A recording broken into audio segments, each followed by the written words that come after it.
got your attention now, don't I? This is the Black Rifle Coffee Podcast. Prepare to get caffeinated.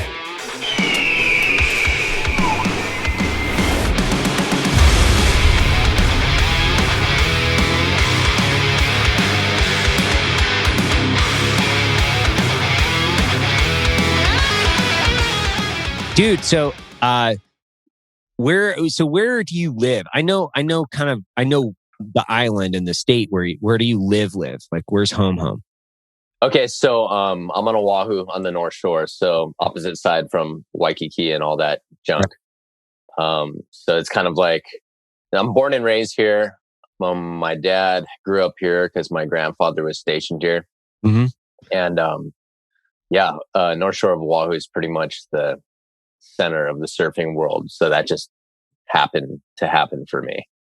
Is that kind of started? Is that like the center of the surfing world, just in general, like internationally? Do you guys kind of flag that as the center of the surfing world internationally? Yeah, definitely, and it has been since probably the 60s. Right, and that's like the history of surfing is one. It's really fucking cool. Two, you live there, obviously in Hawaii, but have you dove down the rabbit hole in the history of surfing and the context of how it started and origins, and then where else has it been? Because I mean, I'd love to get your perspective on Hawaii itself. Where did it start in Hawaii? Why was it just, give me your once over the world on the history of surfing, because I would imagine you know a lot more about it than I do. Yeah, so the early parts of surfing is kind of there's a general consensus, but it can totally be debated. I mean, you're finding evidence of people riding waves on pieces of wood that were obviously specifically made for wave riding that goes like way back, right, all around Polynesia, Melanesia, parts of South America, the Aboriginal people in Australia. So it's been going on. The Aborigines surfed in Australia as well. I didn't know that. Well, there's evidence of boards that they find in carbon date, and they're just like, oh wow, it, and that's including like little like belly boards and stuff like that, where you can't. It's clearly not. It's around a coastal area. There's other artifacts that suggest maritime activity, and it's not a cutting board, basically. Right. and it has a general outline of what you see fairly common is like an entry level board. It's still places you can go to, like places in Papua and stuff like that, and kids are still doing that. Places in remote Indonesia, and it's the same looking boards. Right.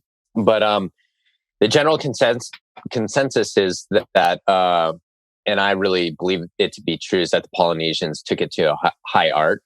Mm-hmm. So the Hawaiians immigrated by celestial navigation and continued to immigrate to and colonize the Hawaiian Islands from what's now French Polynesia. So like Tahiti, Raiatea, Huahine. And so that came with them. But it really seems to be that when they came to Hawaii is when it really developed into a higher art form with a lot of different types of surfboards specifically made for surfing. So I think it's super interesting in that development of surfing happened in Hawaii. It's a sign that they were really masters of navigation in ocean, because when does play come around is only when your basic needs are met all the time. Right. You have infrastructure and a knowledge and science and all of that, and you're a great agricultural system to where you're not just digging up roots every day for your next meal. Right. So you get this leisure time that happens in this really developed society, which was the Hawaiians. And it was a really interesting space in that there's a lot of rules in Hawaiian culture where men and women could not do the same things. Really? Like they ate separately. There's certain foods that women could not eat. The same thing with commoners and the higher class of chiefs, ali'i, things like that. But in general, surfing was everybody's sport.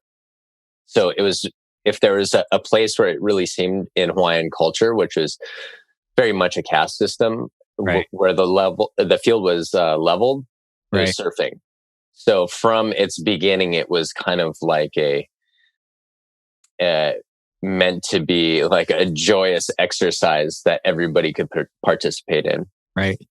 And was there a specific place in Hawaii that they found that was more prevalent than in other places, or was there like a dead center? This is where it advanced, and this is where it was continuing to advance, or was it kind of all throughout the islands? It was all throughout the islands, but if I had to guess, I would, and this is a guess, I would say Kauai and Oahu, just because we have so much more variety, because our islands are older. So as the islands decay, it creates situations that are more conducive to good surf.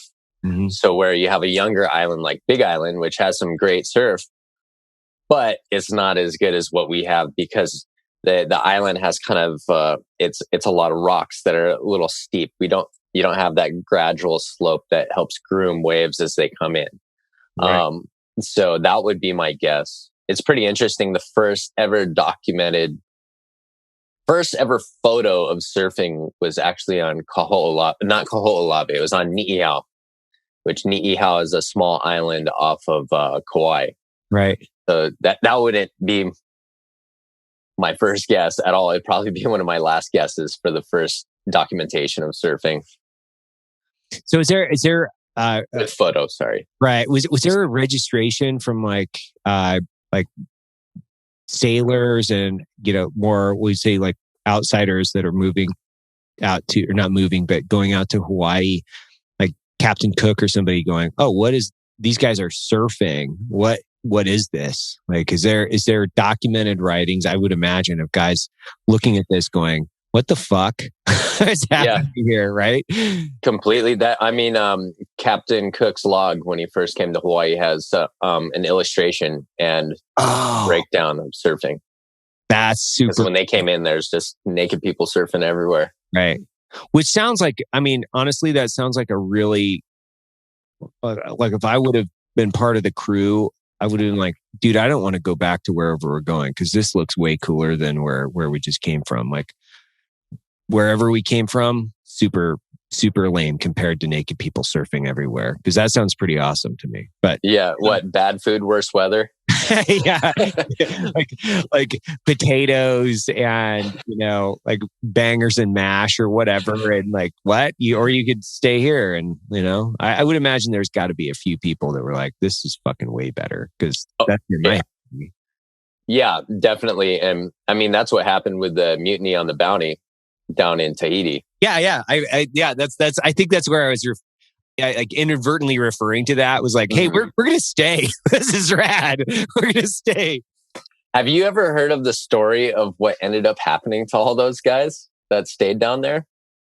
Yeah, I have. I read something about it, but I can't remember the exact reference. You'll have to remind me, because I think it's like somewhat tragic or ill-fated, right? Yeah. So basically, they kept on coming back to hunt those guys down. They really wanted to prove a point and catch them. Yeah. So these guys who had the mutiny, they all got these beautiful Tahitian wives. Yeah. They were all living it up, but they're like, we got to get out of here, get to a spot to where we can't be found. Right. And this is coming from friends that I have in French Polynesia who have family who's part of this. They're part of this family, right? And so they end up totally bullshitting their wives, talking them into getting into these small boats. They end up sailing to Pitcairn Island, which is in the middle of nowhere. It's in between French Polynesia and South America. It's an island that doesn't have like any beautiful lagoon. It's just straight, sheer rock and water, basically. They show up to the island. The wives are like, we kind of been going for a while. Immediately burn the boats. Like, we're here, ladies. and one after another, categorically, like surgically, the wives killed every one of those dudes. Oh, wow. Yeah. So apparently if you go to like Pitcairn, they're like, and this beautiful location is called Jim Fell Off the Cliff. Like it's literally named all these sites where all these guys had accidents for dragging their Tahitian wives on some I don't blame them. sandbag. No, I don't either. Yeah, I don't blame them. It's like, you're going to take me off a paradise, an island paradise. You're going to put me on a rock in the middle of nowhere. Be like, dude, you're going to trip and fall off this cliff. Like, that's exactly what I would have done. There's no doubt. My wife's probably wanted to make me trip and fall multiple times because of, Utah, I would imagine. Actually, you know what? Pueblo, Colorado was the worst place. I think she was like, yeah, she would have like tripped me and pushed me off a cliff if that would have been her landing spot. But I totally have one. Yeah. So you grew up there. Your family, obviously, you're telling me your dad was stationed there, or your grandfather? Grandfather was stationed there, and you guys have been there. And I've only been there a few times, like a handful of times in my life. I went out to Lanai 2 years ago. So I went out to Lanai to do the standard kind of hunt axis, do some fishing, do a little bit of diving, blah, blah, blah. But dude, talking about an incredible place. Like I am so, I'm not one to be jealous, but it's an amazing place to live, especially if you can get into the outdoor life. And I mean, it seems like you probably have lived in the water and lived kind of in the outdoor life out there. How did you get into just surfing in general? Was it something that you were like, your dad was into, or you started when you were a kid? Like, tell me the origin story of just getting into like surfing. And then why would you even graduate to, I would say, big wave? Because that just seems terrifying to me in so many different ways. So I got to hear the origin story to this, and I think everybody else would be super interested in this. Yeah, easy. So I've been surfing since before. Like I can't remember my first time. Right. It's just something my dad did, and he's worked construction. Right. Carpenter my whole life. So he's not like surfing was fun and a pastime for him. Right. So it's the way it is over here. All the kids meet down at the beach. That's your social hub as a kid. That's where you're making your lifelong friends. That's what structured kind of sports and school and stuff in a lot of other settings. Just the beach is that for us. Right. For the most part. So you're in the water, and also parents, at least the smart ones, get their kids in the water really early because you're always going to be around age. So you have to know how to be capable in the water. Right. It's kind of like having a giant pool with waves with no fence up around it. Right. There's a reason why you're supposed to put a fence around your pool when you got to drown proof your kids. Yeah, of course. Yeah. Yeah, that makes sense. So, surfing since before I could remember, me and my dad would just go get absolutely obliterated. Like he'd just throw a life jacket on me, put the leash on my leg, and we'd go surf waves that were, I'm like 3-4 years old, and he'd take me out on waves that are probably 6 feet, and we get pounded, and it's like getting waterboarded as a little kid, just getting dragged, and he would come and catch up to me and get me, and I remember I'd just be like coughing up water and crying, and as soon as we get in the channel, I'd be like, let's do it again. And we just repeat that process over and over. And it wasn't until I was a little older that I finally, so like 6 months later, that I finally noticed that, we were on his normal surfboard. So it wasn't like a giant board where we could both stand up at the same time. And he was also wearing his swim fins. So I was like, he has no intention of ever completing a wave with me. He's never going to stand up and ride a wave with me. Oh, no wonder it's gone the way it always has. But then he would take me and we go mess around and some baby surf, and I could hone things a little better. But ever since I was small, I just like bigger waves. I like the adventure aspect. I like the challenge. It's really interesting, having everything stripped away. And I think that was my draw as well. You're a poor, small, white kid, right? in this place, and you're at the bottom of the totem pole in a lot of settings. Getting in fights all the time and doing all that. But there's a beauty about being in nature and testing yourself for something that doesn't care about how much money you got, right? Who your parents are, how any of that social bullshit. Right. You get to see people get tested, and you get to see what they really are. Yeah, and all that's gone. So when you were a kid, were you surfing? Because I would imagine, this is like my imagination, right? I'm just imagining, like, as you start to develop, you're starting to surf more on your own and with your friends, and to your point, like, you're getting in fights or whatever it is. But I'm assuming you started to advance within a class or a subculture of people that were also into this. So as you started to grow, you're seeking friends and finding friends that are also into more adventurous, bigger waves, right? I mean, is that the way it kind of folded out? Yeah, definitely. And so I'd hang out with, I would start surfing more with older people, or going out by myself, or with my buddy who's like a brother.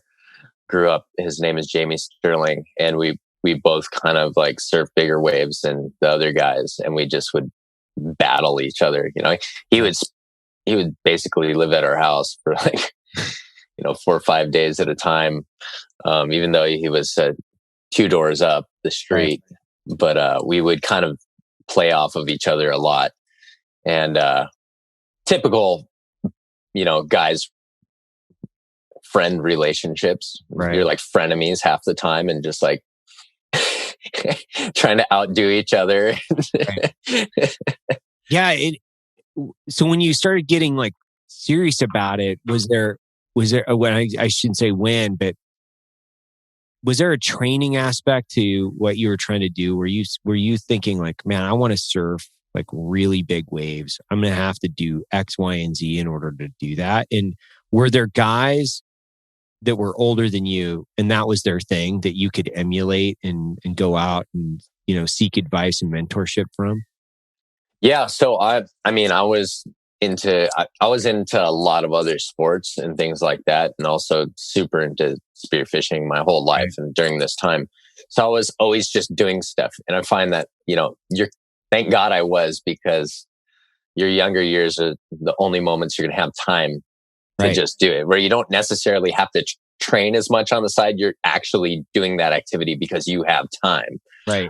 So I was just, at least 4 hours a day in the water, in and amongst it all the time. And then I would, have my extracurricular stuff like track, soccer, kempo, wrestling, on and on, water polo, right, swim team.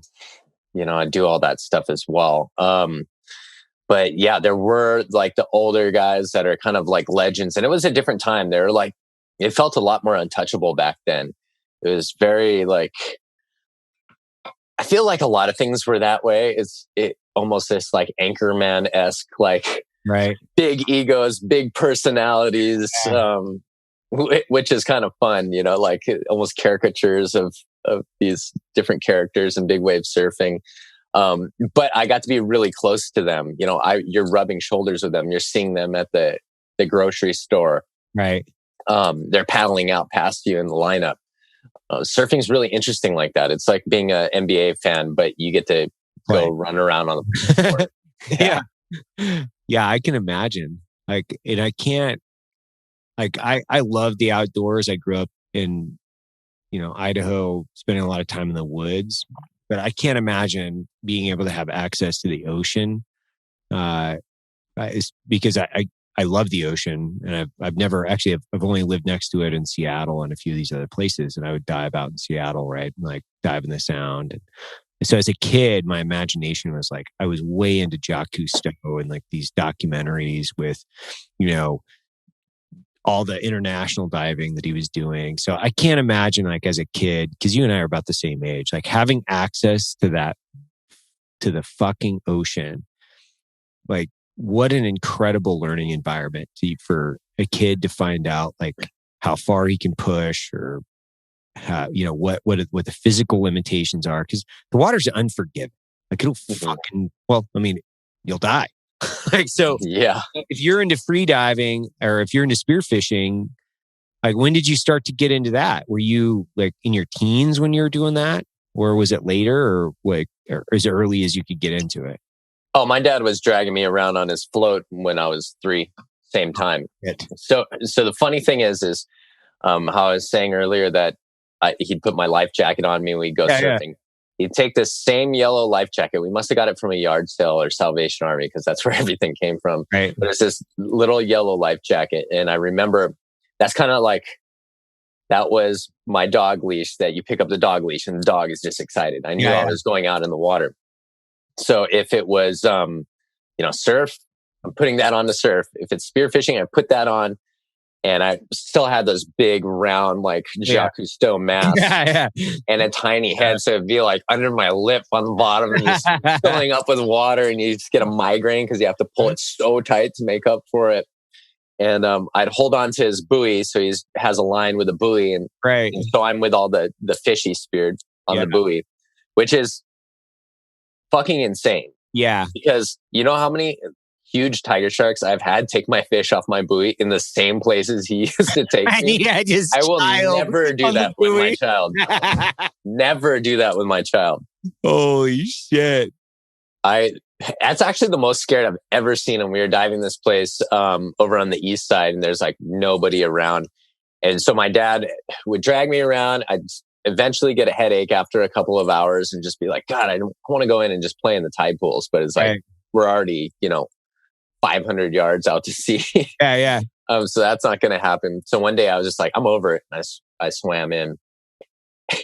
So my dad at some point like shot a fish and went to go put it on the buoy. I wasn't there anymore. Oh, fuck. And he must have looked around for a while because I'd never seen him that worried. Where for him, like emotion in his eyes is just like his eyes a little wider. Right. And he definitely thought I got picked off by a tiger shark. Yeah, a lot of people listening to this will be like, "Bro, you're that's crazy." Like, but my grandpa and my dad both like they would do similar, if not the same, even remotely. But my grandpa would be like, "Hey, get out here, walk through the woods, down through the draw. I'm going to pick you up on the other side." Like. I don't know how old I was. I have no idea. Like I was well under the age of 10 and I was flushing deer for him, like well under the age of 10, just walking through the woods by myself. Like I know grown adults at this point that can't do that. They would be like, no fucking way. But the ocean is completely different. So the psychological factors of that, like what you do is so insane and uncomprehendable. Like it's not comprehensible for most people because the water scares the shit out of people. Like, and I guess that's been part of your life for so long that the water, obviously, I would imagine it doesn't scare you at all, or does it? Are there aspects of it that do? Well, yeah. I mean, it is scary if you're in a bad situation. And the funny thing about getting older and doing this for so long. Strangely, I've become the voice of reason a lot of times. Really? Yeah, because what happens is when you're exposed for that long, the things that don't usually go bad, you experience them going bad. Mm-hmm. You know the potential outcomes that are unlikely but possible at that point. And it's, I guess a good analogy would be, because I work with sharks a lot, so I've worked on a lot of film stuff and with cinematographers and people in front of camera, getting them comfortable around sharks. How do you work with sharks? How do you do that? Like, what do you mean? What do you mean you work with sharks? Just with different film stuff, whether it's like doing safety for the people that have to work out a cage with big sharks, or tagging projects where I've been part of a few tagging projects, actually physically putting the tags on the sharks in the water. And anyways, like trying to get people comfortable. It's always this process of like, and it's the same thing with freediving, like teaching people breath holding. Yeah. Right. So maybe the breath holding analogy is a little better in that. I tell people, how long can you hold your breath? They're like 45 seconds to a minute tops. I'm like, 100% you can hold your breath for 2.5 minutes right now. No, I could never do that. I could never do that. Right. So you get them, you run them through the breathing exercises to warm up, let them, teach them some of the physiological factors that are at play, have them feel it, have them see that it is possible. And then how do you do that? Do it.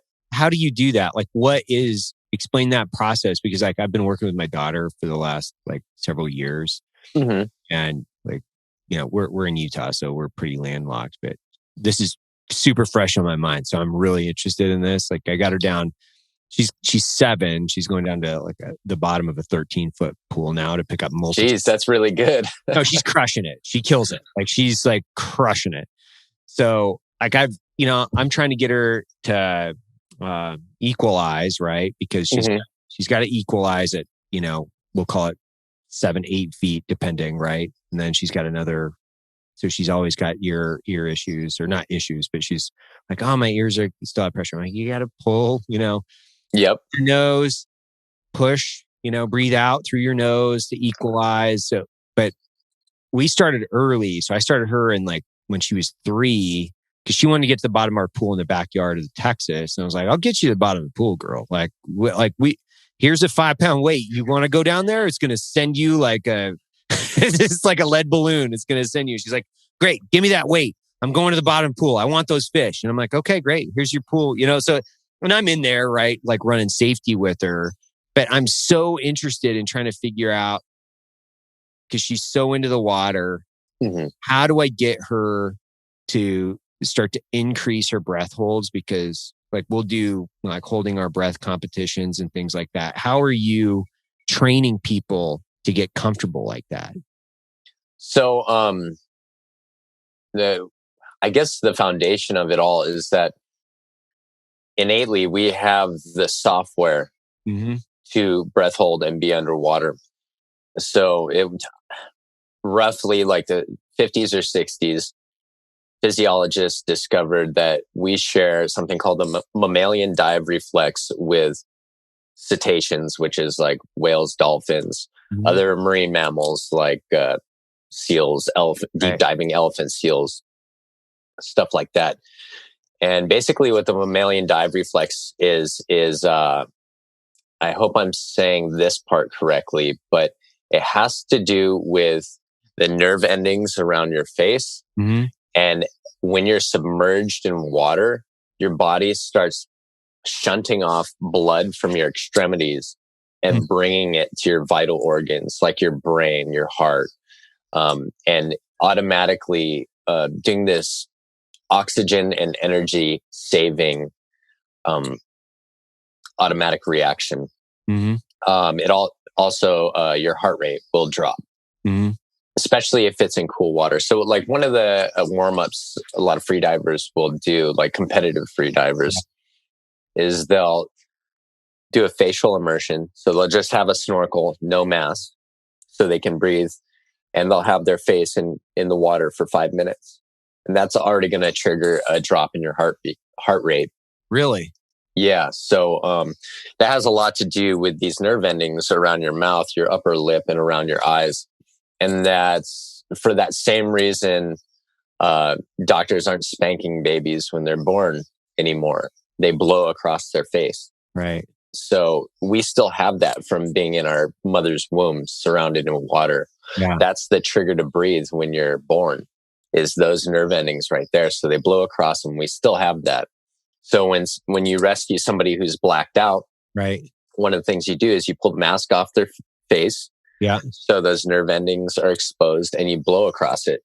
So you're like a baby again. And even if you're completely unconscious, your body picks that up and will trigger breathing.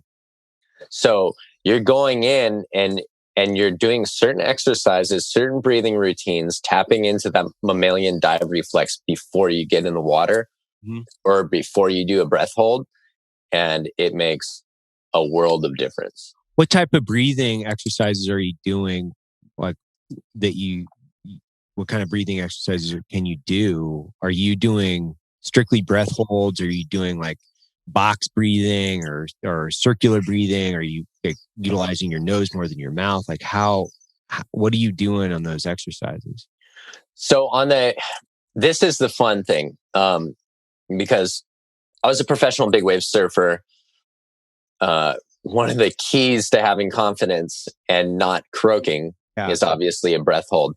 But I was always into freediving and spearfishing.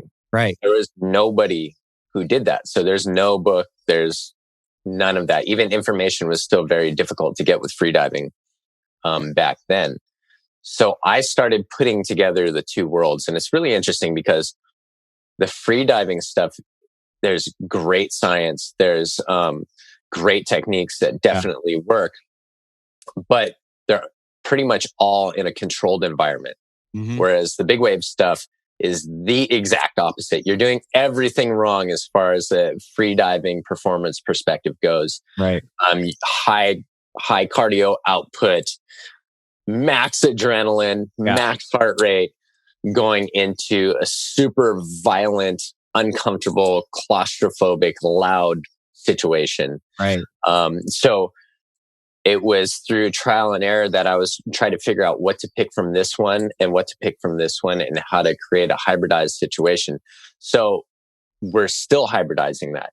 It's still something in progress, which is amazing. And it's been really cool to see the things that I settled on, in my late teens, early 20s now, like science is backing that up. I'm like, okay, I was just thinking about what worked for me. And now that's being backed up. Yeah. So sorry, that's a long way to preface. Like these warm-ups and these exercises, there's multiple different ways to do it. So I'll just give you like kind of like a basic controlled environment one in that. So say if you do like a 5-second inhale,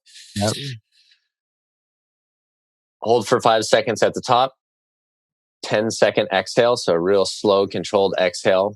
Right. Hold 5 seconds at the bottom, 5-second inhale. If you do that for 5 minutes, that's meant to drop your heart rate. Right. That will drop your heart rate.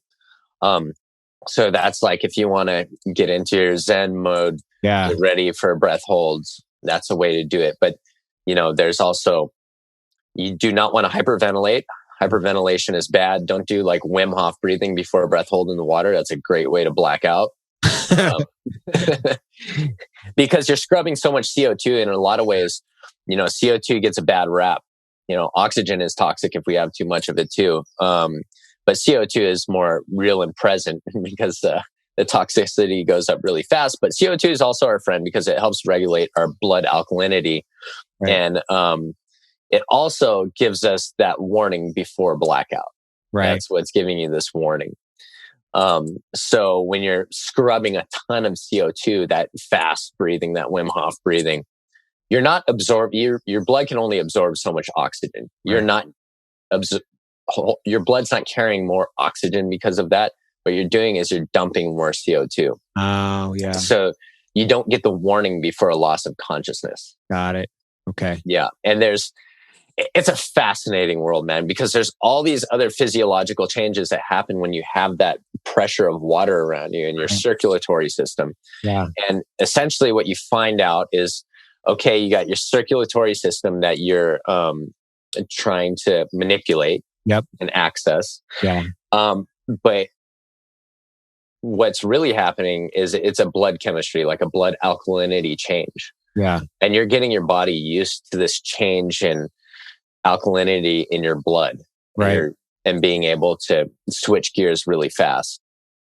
So it's this body hack that's tapping into something that's from deep, deep in our past. Yeah. So where do you go? Like, how do you access information other than like, you're doing it, Are there people out there that are pushing the envelope? I would imagine freedivers have a ton of information. Meditation, I would imagine, because what you just explained to me was almost like transcendental meditation and box breathing, where you're like 4 seconds in, 4 seconds out, or 4 seconds in, 4 seconds hold, 4 seconds out. It's like just breathing, right? But you're right. So you're slowing down your heart rate.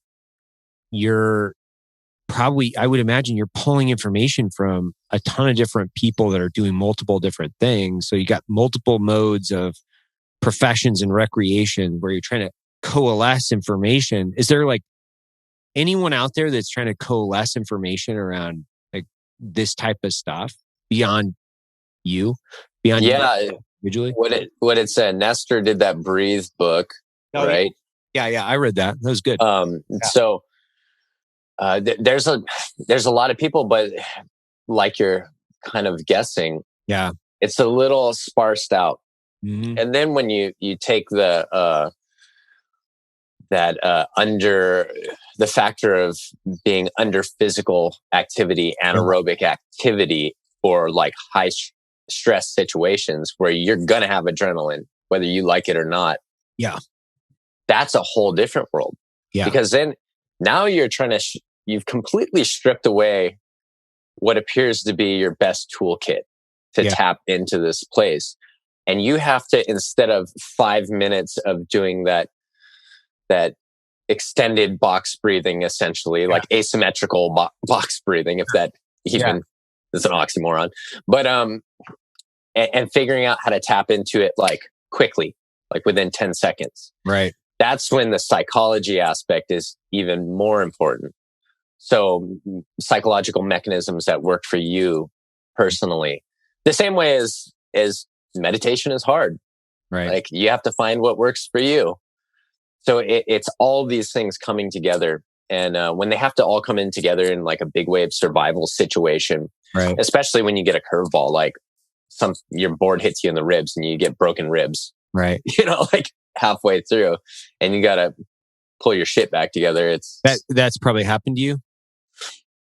Yeah, it's happened to me. Or broken eardrum. The broken eardrum one sucks. Yeah, you got to tell me those stories. Like what happened and what was going on. Like when those things happen. Like broken ribs. Where were you at? How big was the wave? Like, tell me. Unpack that for me because I'm fucking really interested. Yeah, so it's like taking those rib hits. Like I've taken good hits with my board. I don't even remember where I was or what I was doing. I just remember doing it a bunch. My buddy broke like 4 of his ribs. He ended up drowning, but he kicked back to life, which is interesting. But the broken eardrum one, I've done that 3 times in big surf, just from hitting the water. Boom, pops. It's like getting slapped in the ear, you know? And you just sounds like a jet's going off in your ear. All the cold water is going through your ear into your throat, and you're just spinning. It's like you're a teenager drunk, right? Ready to puke on the couch, kind of thing. That's how you feel, and you're already been holding your breath, and you might be tired. End of the day, your body starts locking up in cramps. You know you cannot find the surface, and hopefully you're just like, what flotation do I have? Is my leash.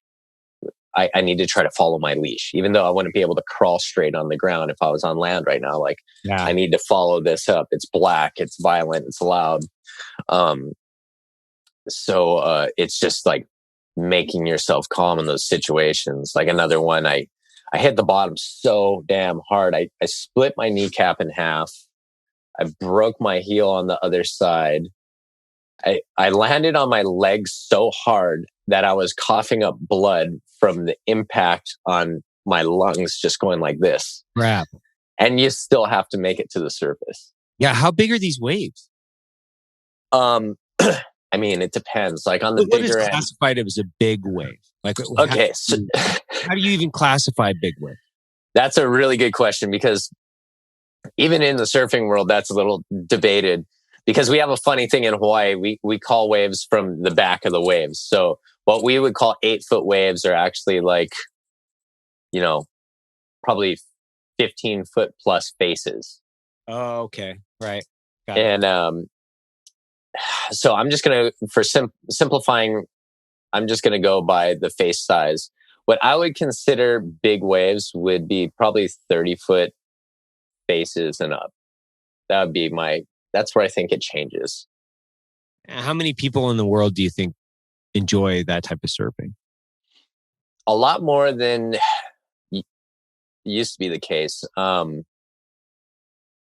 Yeah, there's a lot of great young guys. I would say, I don't know. That's the thing. It's like, what's the difference between being out there and actually wanting a piece? Right. There's always a lot of people that are out there, but whether or not they're going to do something when the opportunity arises is a totally different question. Right. That's the beauty of it. You get to see what people really want. I don't know. I would say like at a high level, maybe 40 or 50. Yeah. That's what was my guess. Like, it's got to be sub 100. Mm-hmm. And where do you go to find consistent 30-foot waves? Like, where are you going where there's consistent 30 feet? Consistent, you don't get consistent 30-foot waves anywhere. That's the problem. So Hawaii during our winter time, and that's when the North Pacific's lighting up. Yep. My home, the North Shore, is going off.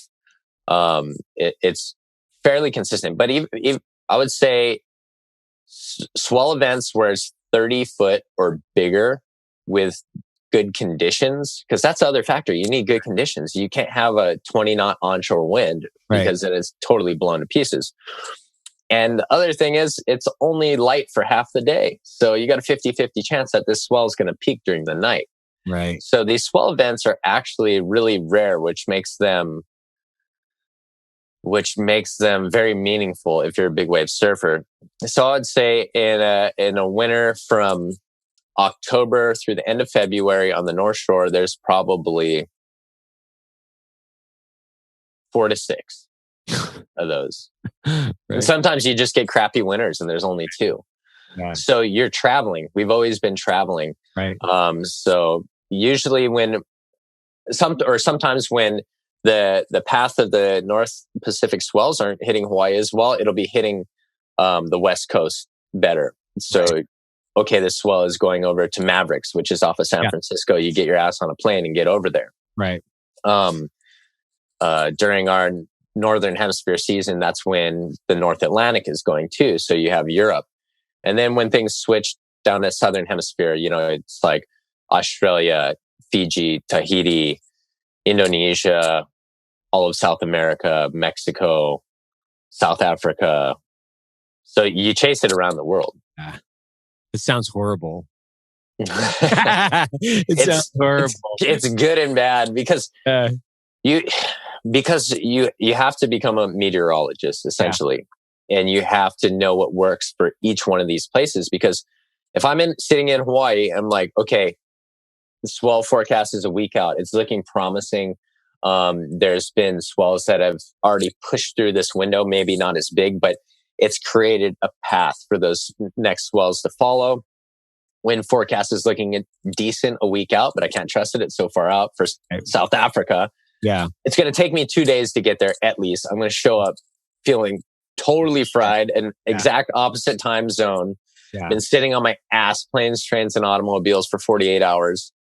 And then go into cold water with a 5 mil wetsuit, and be expected to perform. So you really want to leave 3 days out.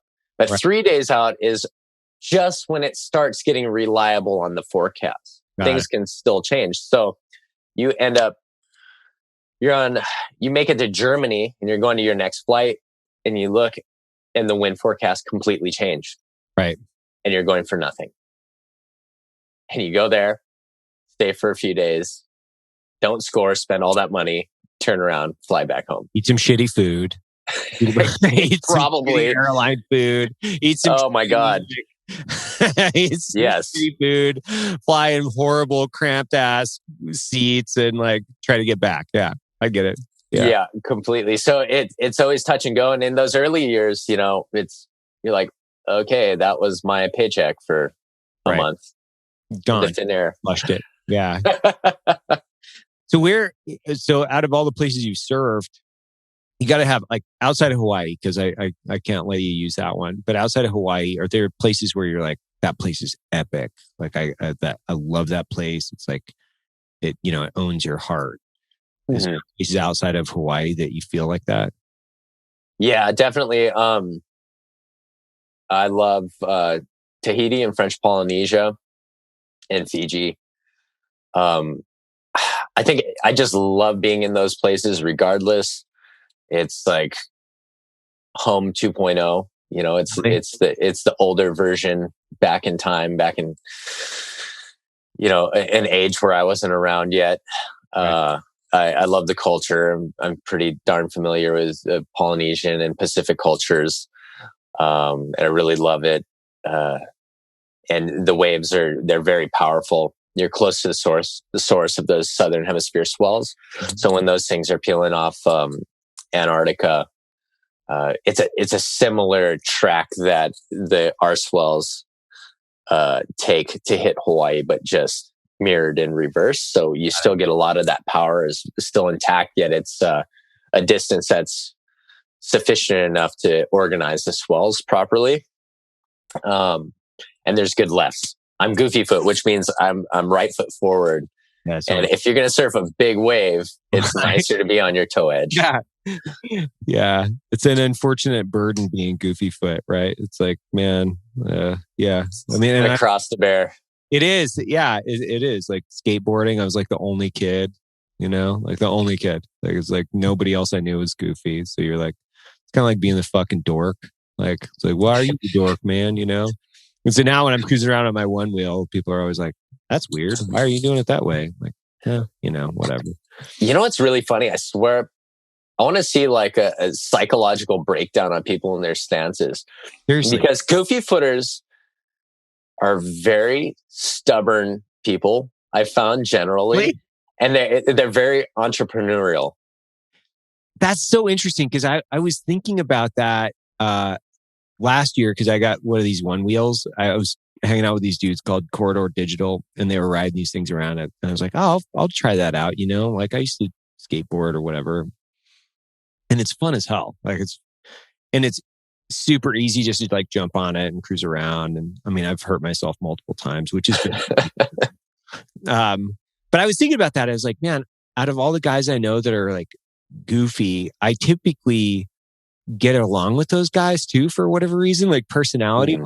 Like I was thinking about that. I was like, I would love to see a psychological profile of that because it's fucking weird.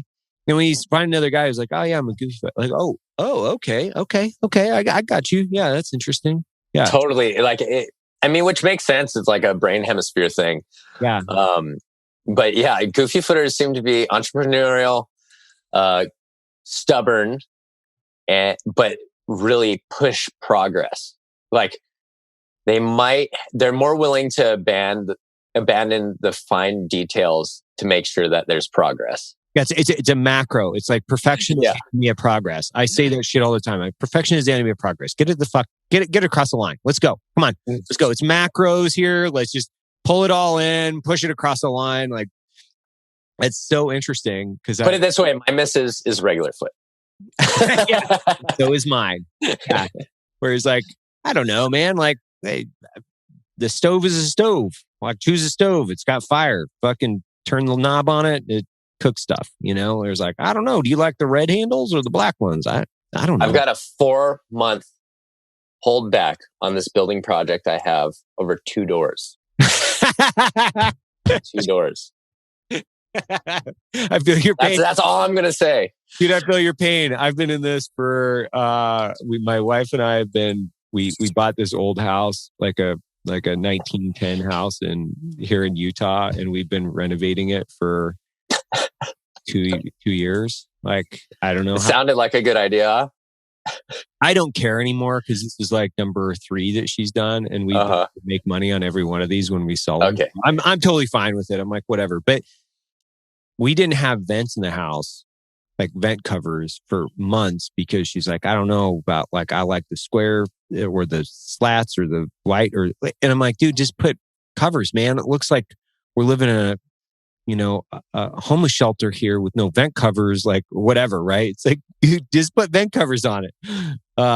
Anyway, I digress. The things I want to talk about is like, okay, so you're surfing in, Fiji and Polynesia. Are you spearfishing in the same places too? So when you travel, are you taking your surfboards and your spear gun most of the time? Or you got places that you like to fish, you got places you like to surf, and you like to kind of keep them very separate? Oh, I'm taking my spearfishing gear on a lot of them. Yeah. So that's what I've always done. Right. Because I love spearfishing, love fishing, all of that. And in my youth, when I decided that I was going to stick to professional surfing and not try to get like an athletic or academic scholarship into college, I was like, this is going to be my college. It's going to be my education, being on the road. So anytime I went anywhere, like I'd on a trip, okay, it's paid for by my sponsors to get to this place. I'm here. I do this trip for the magazine. I bring my spear gun. Everybody else leaves, and I stay another week, 2, 3, right, and just kind of go stay in a village, or you end up meeting people. It's like, oh, my cousins live on this outer island. Like, oh, can I go visit them and stay with them? So I would regularly go and spend time with like a family that doesn't speak English, and I don't speak their language, and I'm living off of sign language and communicating in the water. A lot of times, which is really funny, like the best communication I would have with my hosts is when we have mask on spearfishing, because I'm so used to knowing, like, that's where we communicate the best. There's no language barrier. Yeah, that sounds so cool. It sounds so adventurous. Like living in some of these places and looking underneath the water, is it so fucking awesome to explore. I mean, it's like the imagination, even as, a guy that's like 40 years old, I can't imagine the interactions and experiences you had, and the depending on where you're at, who you're having them with, and the water is so incredible. Mm-hmm. Like, tell me some of like I got to know some of like your incredible underwater experiences that you've had. Like, and it doesn't have to be with like sharks or whatever, but like your moments that you really love, because I want to be there. Like, I want to see what's going on like underwater and get inside your head and go, dude, what is that like? Like being in some of those places and some of these you had to have had some incredible adventures.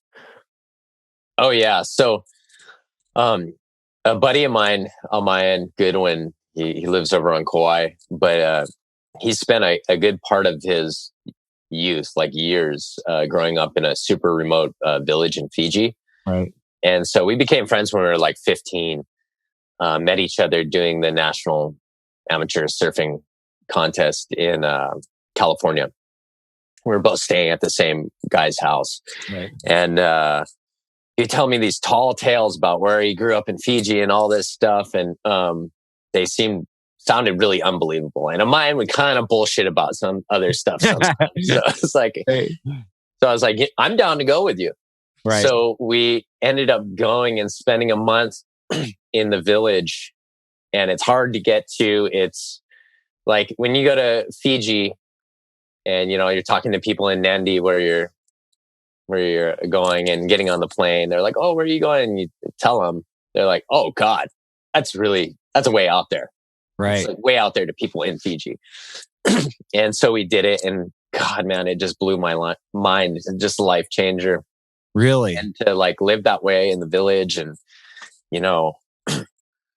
just literally live off fish, coconuts, drinking tea, and you have your crackers, and learning so much. God, I learned a lot from them in just like environmental behavior, the ocean, how the fish work, how to make food and survive and live normally for what to us it'd be like this big, like, oh my God, exciting, super roughing it camping weekend. Right. They're like, no, it's everyday life over there. And you can still be fairly comfortable, but it's also like readjusting your scale for what comfortable is too, like fresh water is a luxury. You don't just get to go to a tap and turn it on. Yeah. Like you're very cognizant of your fresh water use at any time. Right. Your limitations and how to work around those limitations with skill. You know, your limitations as far as like what tools you have at your disposal. But for spearfishing, to me, like dogtooth tuna is the pinnacle of spearfishing. And in Fiji, they have dogtooth tuna. We don't have them in Hawaii. I don't even know what it is, dude. Like look them up. They're the most badass fish. Really? Okay. They're badass. So like a dogtooth tuna, 100-pound dogtooth tuna speared will fight as hard as a 200-pound yellowfin tuna. They're mean. Their flesh is a bit softer so that the spear can rip out easier. So you got all that strength and that softer flesh can rip out. They're always around sharks.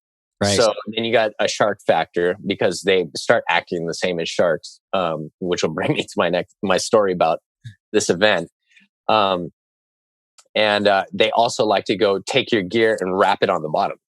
So they got that strength. They'll take all your crap, 2 giant floats, like half the size of me each, bury that thing 100 feet, wrap your gear up at like 400 feet, and you never see any of your stuff again. So I got my spear gun and my float. Like, thank God I never actually shot a decent dogtooth on that trip, because I would have lost everything immediately. Like, I had no idea how to rig for this. This is a long time ago. And diving this like sheer wall drop off that goes from like 35 feet into like hundreds of feet. Like it's one of those just wall dives. And I'm down on the wall and I see this thing coming straight up the wall at me, and I just see its big old head and it's getting closer. I'm like, what is that? Getting closer and closer, and it just looks like a dinosaur coming at me. And it's this huge dogtooth, like a monster. Still one of the biggest ones I've ever seen in my life. And this thing comes up and just turns broadside and looks at me. And its giant eyeball, its eyeball is the size of like a baseball, is like moving and looking me up and down like a Jurassic Park scene of a dinosaur. And immediately I'm like, check my tagline. So my tagline goes up to my buoy. It's attached to my gun. I'm like, make sure this thing's not tangled around me at all. And it was kind of caught on my belt, which in hindsight, I could have always bailed my belt. Right. If I would have shot it and would have been tangled on that. But, you know, it was happening really fast. And so I looked down, I messed with it. And by that time, he's kind of like faded off a little bit and he's out of range. I'm like, oh my God. So I go up. I'm like, oh, it's gone. That was crazy. I told my friend. And then I go back down. I shoot a fish, like a 6-pound fish. Mm-hmm. And just for food for the boat. All the sharks, as usual, come around. So there's like 10 sharks, like chasing my fish around on the spear, trying to get it. This dogtooth tuna comes barreling back, starts attacking the sharks. These are like 5 and 6 foot sharks. Seriously? This thing's going after the sharks, chasing them off of my fish. It grabs this like 6-pound fish with my spear, starts head shaking it, rips the fish in half, swallows it. At this point, he's been thrashing and swimming around with the fish in my spear that he's up onto the reef. It's like 15 foot deep, beautiful coral reef. There's a world record class dogtooth tuna with my spear in his mouth and my fish. And the half of the fish is just drifting down between me and him. And he turned around once he swallowed the first half and just came at me slowly. Looked at me like the same way he was looking at the sharks, like, don't you dare touch my meal, and just eats it slowly in front of me and just kind of eyeballs me like, I don't want to see you back in my hood again. That's like the direct vibe I was getting from this thing. I was like, my mind was completely blown. How big do you estimate that thing was? Like, how much did you weigh? Probably mid 200s. Oh my God. So like around 250. So are they solo most of the time, or do they travel in like schools? They travel in schools. So as they get bigger, they tend to be deep a lot more. Right. It's big with the jigging guys, the deep jigging guys who use those big irons around the world. They hook them, but the landing rate sucks for them just because they'll go and break your stuff and you just can't stop them on their initial runs. But to me, yeah, that's the one. What's the, which, I mean, it sounds kind of like a trite question, but I have to ask because like, I gotta know, like, what's the biggest pound for pound fish that you've speared? I've lost a couple giants, unfortunately, giant tuna, but I think the biggest fish that I landed, I shot a yellowfin tuna in Panama that was, I think it was 224. Wow. Where was that at in Panama? It was a place called Hannibal Bank. Yeah, we were planning on going out there last year, but COVID hit, and because we were going down there on a coffee trip, like a coffee trip, and I was like, dude, let's go do some spearfishing because like we don't know shit about it, so it'll be great for us to completely fuck ourselves up. But we couldn't make it happen because of logistics and COVID, and you can have so many people in a plane and blah blah blah blah blah. It was just a nightmare logistically, but we're planning on going back. Well, let me know. I got a pretty awesome place you'd probably want to stay if you do go. Really? Be in touch about it. Yeah. Yeah. Because, I mean, the guys were super stoked about going down there. And last time we went to Guatemala, we did like some offshore fishing and, went and explored volcanoes and stuff. Like I try not to just do coffee like the entire time. Not that I don't love it. I just think that it's good to get out and see other pieces of the environment in these countries. So we're going to Hawaii too, and we'll have to like link up when we're out there. But nice. My other questions, like you touched on it earlier, like working with sharks and tagging sharks. So I see these guys or people on Instagram, and they're free diving with great whites, which I think is fucking insane. By the way, like I think that might have like some like they got some like screw loose, but there's like some former supermodel or some shit that's like free diving with great whites. And I'm like, what is going on? Is this a thing now where people go out and free dive with like tiger sharks and great whites? And if so, are you part of that? Like, do you do that? So this is my,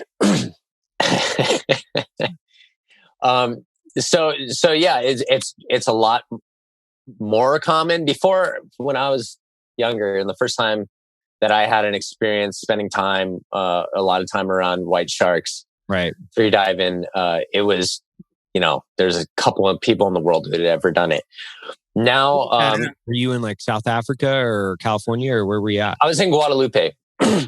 So I went and worked on a film out there. Yeah. A Nat Geo Europe film, and so and I didn't even get paid. I just was like, I can make it to Guadalupe. That'd be awesome. Cool. Let's do this. Yeah. So that was a long time ago, but yeah, it's gotten more and more popular via Instagram and everything. But yeah, there's some people know what they're doing, and some people definitely don't. And there's a difference. I mean,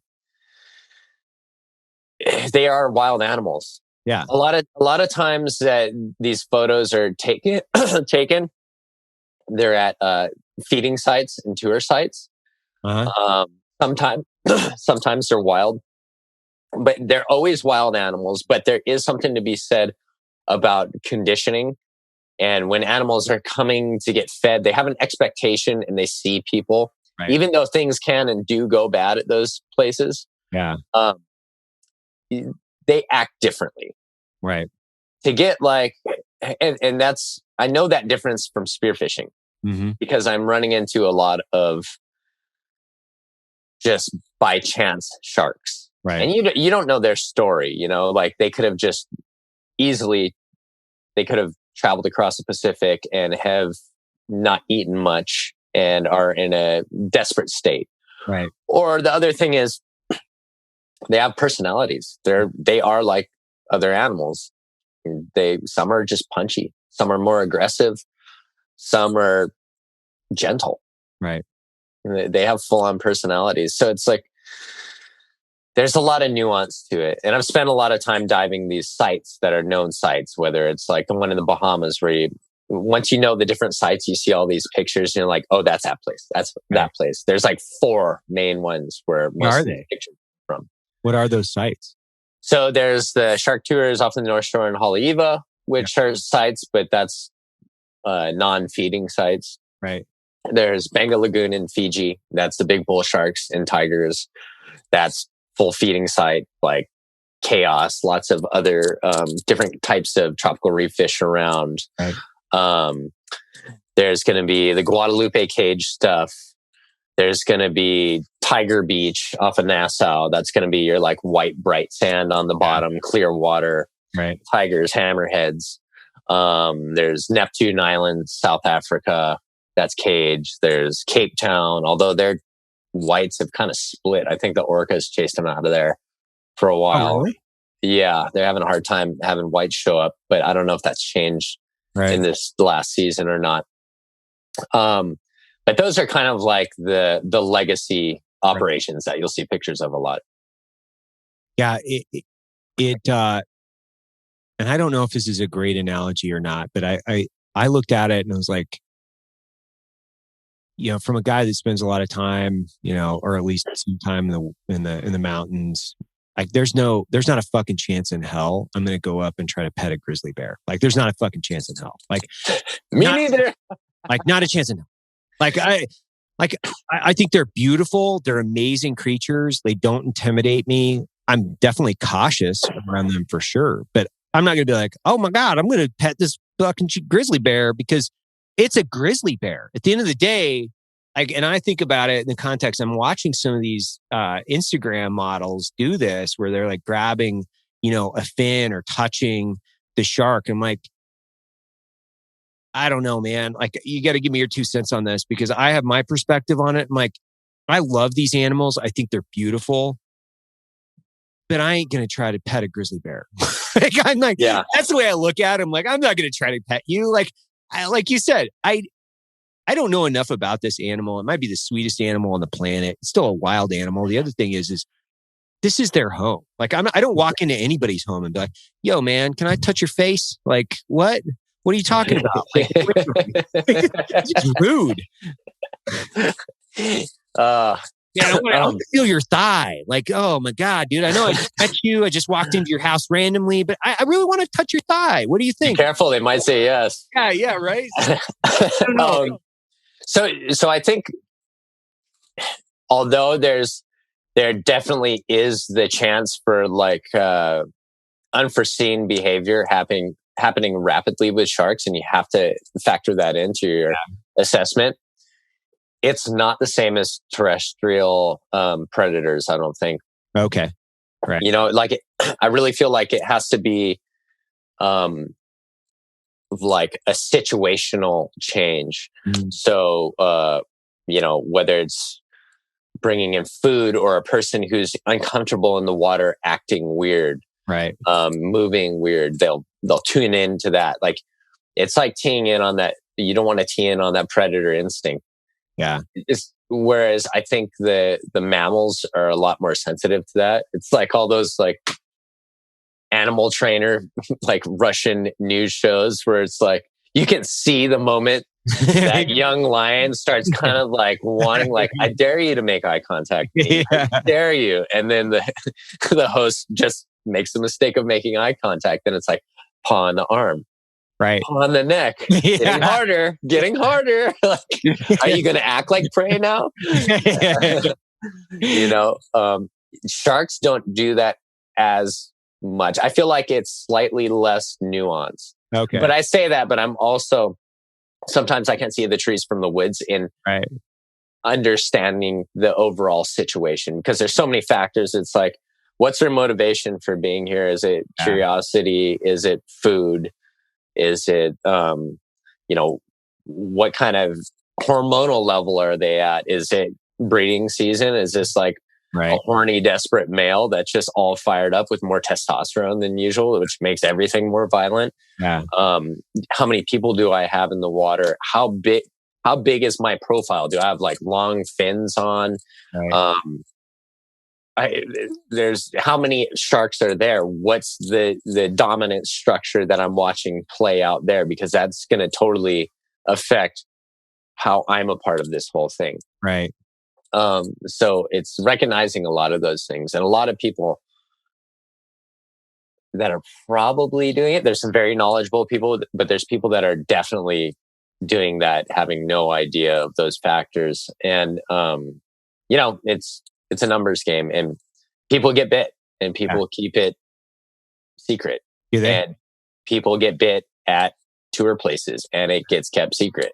Wow. There's NDAs that you sign. So it's like, that's kind of my beef with the whole thing, is that, like, why can't wild animals just be wild animals? Why do they have to be like, they would never hurt anybody, and there's no way you'd get this wild animal that just decided to do this. It was some other factor. Yeah. I feel like that really takes away from the intelligence of the animals. Yeah. Because with intelligence comes different personalities. Right. And these animals have different personalities. Right. Especially if you see ones multiple times, you're like, okay, this one's chill. This one's just a mean bastard. He could be stuffed to the gills with like 3 turtles in his stomach and half a baby dolphin. Not hungry at all, and he'd still give me shit. Right. It's just the way he is. Yeah. Well, I think that's the way I think of it, which is, I think you can still have a profound amount of respect for things and appreciate the fact that they can still eat you or take a bite out of you. Right. It's like, And I completely agree with the position of the shedding light and putting sharks into a different image, because I think that, I am part of the group of people that thinks that Jaws probably directly contributed to people's negative perception of sharks, and it gives them, I would say, a unfounded ethical advantage, or however you want to say that, or ethical perspective to kill them. And I'm like, yeah, man, but at the end of the day, this is the ocean, right? And I think, from a guy that spends a lot of time in the environment with their kids, like the exploitation of the environment from a wide variety of things, or like overfishing, or shark fin soup, and watching some of the really exploitive fishing practices. And I don't think we actually do it as a country, nor do we support it, but I think there are other countries that do it. I think the perception of the predator in the ocean has to change. I do, because I think it gives people pseudo permission to think that it's okay. And I'm like, hey man, there's still a wild animal that provides balance to the ecosystem. Like, but we don't have to ride them like fucking dolphins to prove that either, right? Like, but to each their own, I guess. I'm just kind of like, man, this seems fucking crazy to me. It seems crazy to me. Like, have you ever touched a shark? Have you ever like touched one intentionally and been like, I just want to pet this shark? Have you ever thought about it? I love messing with wildlife. It was crazy when I was in Guadalupe, actually. I had the largest male shark that was around the whole time. He would come up and tip his fin to me, which was so nuts. Yeah. I had the boat brush, and I would scrub his side. Seriously? Yeah. He loved it. Yeah. He loved it. The other sharks would bite me in half if I gave him a chance. Right. But he loved it. And because what I was just experimenting, playing games, because I'm like, I gotta figure out these guys. Right. What kind of shark was it? Did you say it was great white? It was a great white. Wow. Yeah, big great white. Because what I wanted to test is that a lot of sharks, they want to get their parasites removed. Really irritates them. I've definitely noticed like a correlation between attitude and how many parasites they have. So I wonder sometimes if they're just very irritated. Interesting. Yeah. Because they have a parasite problem. Right. But what sharks will do, like certain kinds of fish will clean the parasites off of them, or even birds and gulls sometimes. So they appreciate things that help them out with their parasites. So that was the idea. I was like, I wonder if he'll associate me with that parasite removal, like that. Parasite removal. Yeah, let's see if this works. It totally did. Dude, that's interesting. That's crazy. Like being able to touch something like that. Like that seems incredible to me. Like that seems like so freaking incredible. I mean, it's nuts. And what the things that you don't see from like even though we have like these amazing natural history, like 8K beautiful films on nature, man. The thing about sharks, and I think it's like their coloring, it's very matte, so it's hard to see. You need like a really specific lighting condition. And whenever you have lighting underwater, it's kind of muddled, is their muscle tone and definition. When you're really close to them and you see them like open up, like the muscle tone on the top of their head, it's like being on a horse, and you see like the horse's muscle twitch when like a fly is on its back. Right. You see a shark doing that, it's just crazy because there's no other way I know of to actually see that besides being like right there, a foot away from it. Right. When it's biting something. Well, I can't imagine like as you start, because you spent a ton of time around just sharks in general. So the first time you were around a really big shark, like was that I would imagine because it's Hawaii, right? Was it a tiger? Was it a bull? Or what was a big shark like your first experience or encounter like?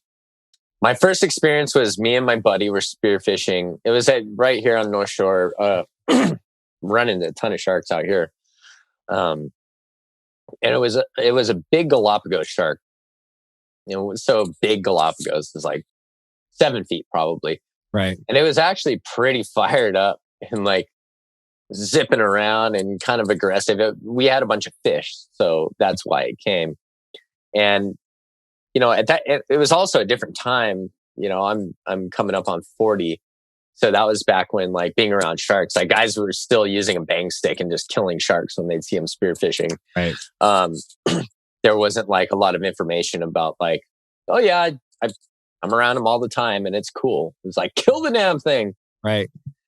So I was like, oh shit, like we still got to swim back to shore. What do we do? And, it's like swim back to shore and try to be calm. And this thing followed us and it stayed relatively close the whole time. But I'm so thankful for experiences like that because you didn't have a choice. Right. Yeah, like I didn't have that knee-jerk reaction like, oh my God, I saw a shark and it totally came after me if I jumped on a boat. Right. No, I still had to swim to shore. Right. Then after a while, I was like, oh, no, like I see a pattern. This thing has a pattern. It's not coming any closer than X close, and then fast forward years later into like my early 20s, right? And still the perceptions, actually, this would have been in my late teens. Perceptions still like, okay, you can't let a shark, and I'm still like this, you can't let a shark just take your fish. You got to put up a fight.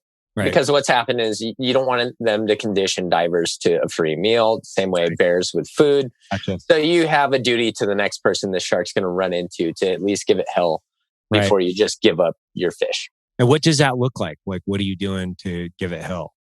You go after it. Yeah. Okay. You be the aggressor. You poke it in the nose away, get aggressive, get in between the fish and the shark. Right. But, so we were diving off of Kayana Point out. We had drifted out into like, 150 feet of water. We're chumming. I was with a couple of my dive buddies I grew up with from out here. And this big tiger shark showed up. And usually they come and they do this vertical approach where they'll just swim vertical. All you see is its big old box head and its white chin. And so it's swimming up vertical, that's how they check a lot of things out, but it can be kind of aggressive too. Like, oh man, this thing's like hoping I don't see it. Right. So I swim down at it, like meet it, poke at it. It's like, okay, that doesn't work. And then they start coming and they use a different approach where they do like a 45 angle. Whatever time of day they'll use that 45, depending on how the sun's hitting the water. It's the most difficult angle to see them coming from. So they'll usually do that, and then you bust them, and then they'll try the surface approach, especially if it's choppy. They think you can't see them on the surface. So you just kind of always want to keep an eye on them. And this thing kept coming in. And granted, we were chumming to try to bring fish up. So, I mean, sharks are going to show up. I had this power head, single-use power head. So it's like a 38 round one-time use, little like stainless steel sleeve, and you just put it on the tip of your spear. And I was like, told my buddies, if this thing comes in up to the ski again, I'm going to pop it. Right? So things coming in. I'm like, all right. And I have my short spear gun. So it was going to have to come close. Right. I was like, here it comes. You're going to get it. And it's like 8 feet away from me. I pull the trigger. It doesn't go. I realize I have my gun on safety still. I was like, oh no. And so I look, and that's couple seconds to flip the safety off and look, and it's right under my fins. And so I'm holding my gun like this, and looking back, I knew there was a second in my mind was like, it's already passing away from me. Like, I'm not in danger. Right. Like, should I do this still? Right. And I didn't listen to that like little conscience. I pulled the trigger, and the spear just boom with the blunt power head. And it pogo sticks off this thing's head, and the round doesn't fire. It must have been a bad round. And the shark just kind of like, I'll never forget the look it gave me. It just rolled over and was like, what was that for? What the fuck? Yeah. And it just kind of cruised off. And I was like, you know what? It taught me a really good lesson, to be more understanding and pay more attention. I'm so glad that round didn't go off, because it would have been out of complete ignorance and fear and a lack of flexibility in a game plan. And I was like, wow, that was a really immature asshole thing to even consider. And so it just taught me a good lesson. So it changed my approach and perspective of really from a non-emotional way assessing the situations with sharks. And it opened up a lot. That way of thinking opened up my eyes to recognizing their language a lot more, which is through body language and their behavior. That's a very evolved mentality. I think that comes from somebody that's obviously spent a lot of time in the water with these animals, because there's such a lack of understanding, to include myself, right? I was just telling you earlier, I was like, dude, I don't know why people touch these things. Like, oh my God. Like, no, I've touched them. Like, I was scrubbing them with a brush, well, yeah, I would never do that, because I'm not well enough in the water to do that. And I'd be like, you do you. I have the same rules with snakes, for instance, right? Like rattlesnakes, any type of snake, doesn't matter. I'm like, you guys do you, I do me. We're all good. Like, I don't need the karma in this of like me fucking with you or trying to look at you or catch you or whatever. I'm like, you guys do you, I do me. We got a game plan. Like, it's all good. Like, you stay over there, I stay over here. We're all good. I think it's incredible. Like what you're just describing, and the psychological ease in which you're describing it, where it's like, oh yeah, there's these sharks doing this, and I'm right next to them. And what you're doing on a cadence and the way that you're talking about it is of such ease. But what you're doing is so fucking incredible. Oh, well, we're surfing 30-foot waves and we're spearfishing. Most people can't get in the water. I think, and I know they can, but like, for instance, when I was in Hawaii a couple of years ago, my buddy and I went out. He's got a boat. So and he loves to free dive, loves to spearfish. And he's been living in Lanai now for like 2 years. So awesome. He's been there off and on for the last like 15. And then once COVID hit, it's not JT, is it? No, it's Jason Orvis, his name. Oh, okay. Yeah. Great dude. Heard his name. He's a great guy. Like, he's awesome. But he's way more comfortable in these circumstances because, like, I'll put a weight belt on and some fins and a mask. I'm still fucking hyper vigilant. Like, hyper vigilant. Like, everything and anything, you know what I mean? Like, I'm on the surface of the water. I'm kind of trying to get down deep enough where it matters, looking at fish and doing my thing. And I'm still like wanting to do like 360s all the time and try to figure out like where everything is. And the interesting thing about the psychological factors of this is when you can't see the bottom, it gets worse psychologically. It's like, it gets worse because it's like there's nothing but the abyss, right? It's just like the light fractions in the ocean and there's nothing out there. And it's so interesting to me because I'm like, why? Like, I know logically, right? So, you know, is a guy that's kind of been exposed to a lot. Like psychologically, I know there's like statistically, I'm not going to be eaten by anything. Like statistically, it's just not really a thing, right? Like it's less probable that I would be eaten by something than probably struck by lightning at the same time, depending on the weather circumstance. But I'm still like hyper vigilant. And I think, is it just repetition, or do you think there's like genetics involved in this? Do you think it's a combination of like repetition and the way that you were raised? Do you ever find a psychological circumstance now where you're like, I'm uncomfortable in this based on the size of the water or the depth or any of those things? Or are those just completely gone now? Oh no, I'm there's times where I'm uncomfortable and and that's a part about doing it long enough. You're like, well, it's a miracle I'm still alive. I have a daughter now, and I've been around long enough to see things go really sideways, and I've seen it go bad, and I've had it go bad. Even when you're prepared, when there's like this confluence of factors that all happen, it's not necessarily one thing. It's always like a couple of things go bad at the same time, and they might be completely out of your control. Right. But if you spend enough time in that environment, wild shit's going to go down. Yeah. So I'm definitely more cognizant of it. I've always had those feelings, right. You know, on the huge days, like it's real and present. You know, you're having some internal dialogue for sure. Like, do I want this? How bad do I want this? What's your internal dialogue? What is that? What's that? What's that sound like? My internal dialogue becomes external. Like when I'm out in the lineup, I will be like chewing myself out sometimes, like sitting out the back by myself. Like, you wanted it. You wanted it. You came out here and now it's here. And now you're not doing it. What's wrong with you? You all talk? What's your deal? Right. You know you're going to regret not doing this later. You said you wanted it. You got it. Didn't do it. 6 months from now, you're going to be very upset. Yeah. No, but it's still spooky. I mean, one session that we had at Mavericks this last winter, I didn't even catch a wave that day. Like it was breaking in places I've never seen it break before. It was huge, and I was like, well, damn, man. If I don't see a lot of happy endings, like the sheer physics of trying to paddle into these waves. Yeah, you can. It's perfect for towing in with a ski, but like paddling in, there's not a lot of happy endings.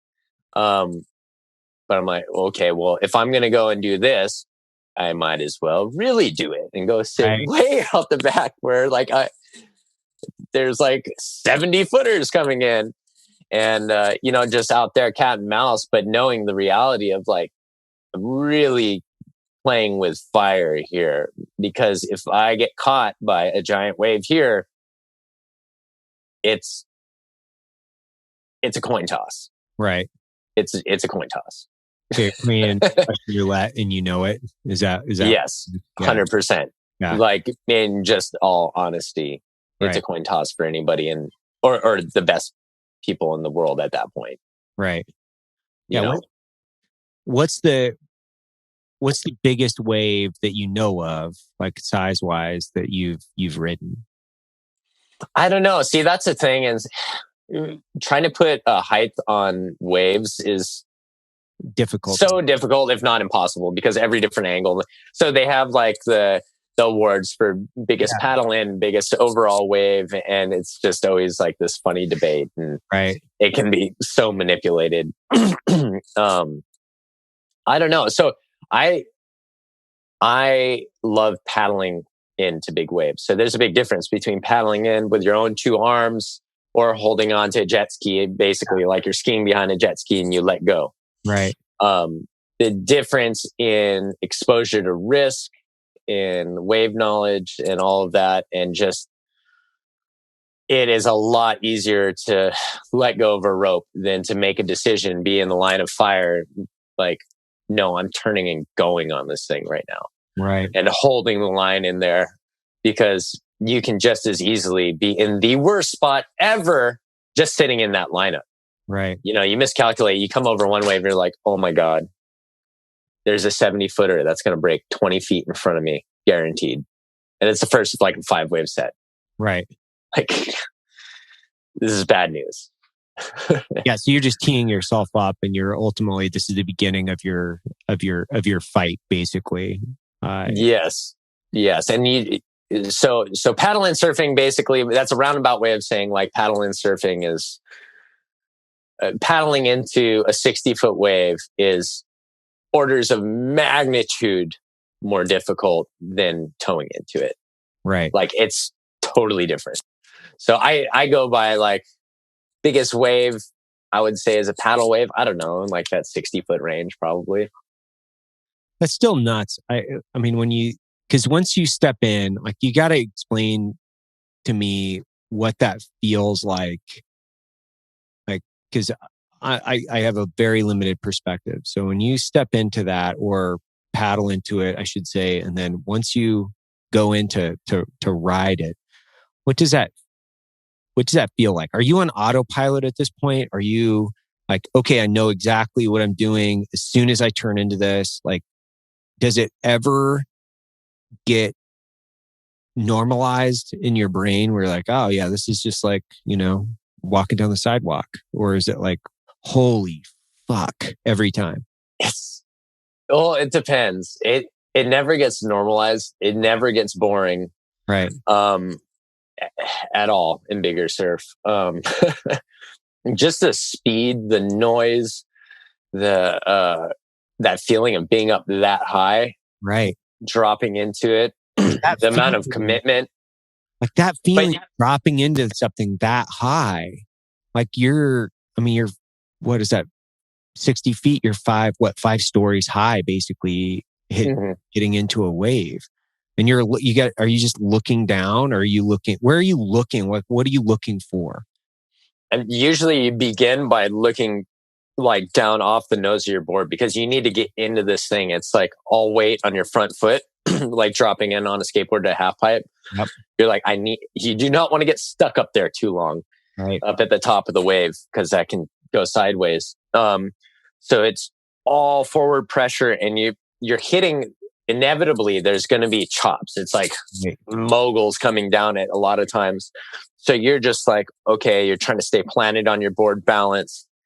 And if you're experienced, as you feel like you're about to enter the transition of the wave where it goes a little less vertical and right before it's going to go into flat water. Yeah.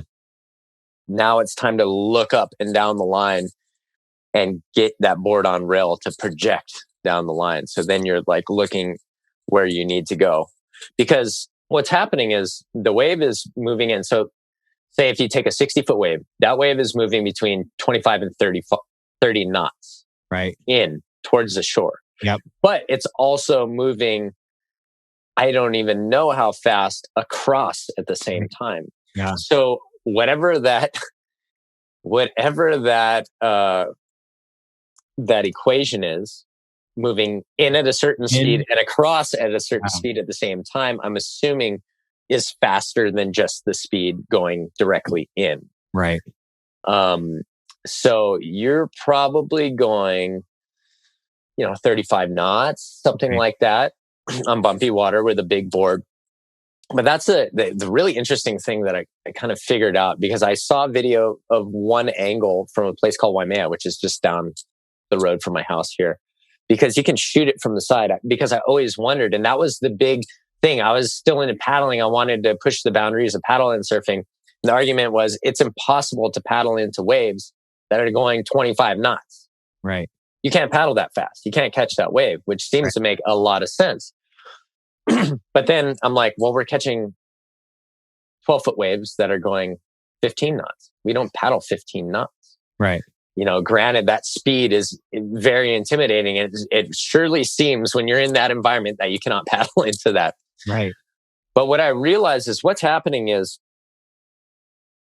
there's water, the same way a tsunami draws water off of land. It sucks all the water out to sea before it comes. Right. These big waves are doing something similar. So it's drawing water into it as the swell comes. Right. And starts hitting the reef and cresting. So it's moving really fast and there's water being pulled into it. You're here. Right. You're getting pulled into it as it's coming to you. Right. What you're basically doing is trying to figure out at what rate of speed do I have to paddle to end up at this point where I'll be at the very top of the wave and can quickly stand up to my feet and allow me falling with gravity to create enough speed to match the speed of this wave going in. Right. So you're essentially just holding a place in the lineup. So it's kind of like a total mind bender in a way, because when you look at normal surf footage, it seems like people are usually paddling into it. But when it gets to a certain size, you're really losing ground because it's sucking you into it a lot of times. Yeah.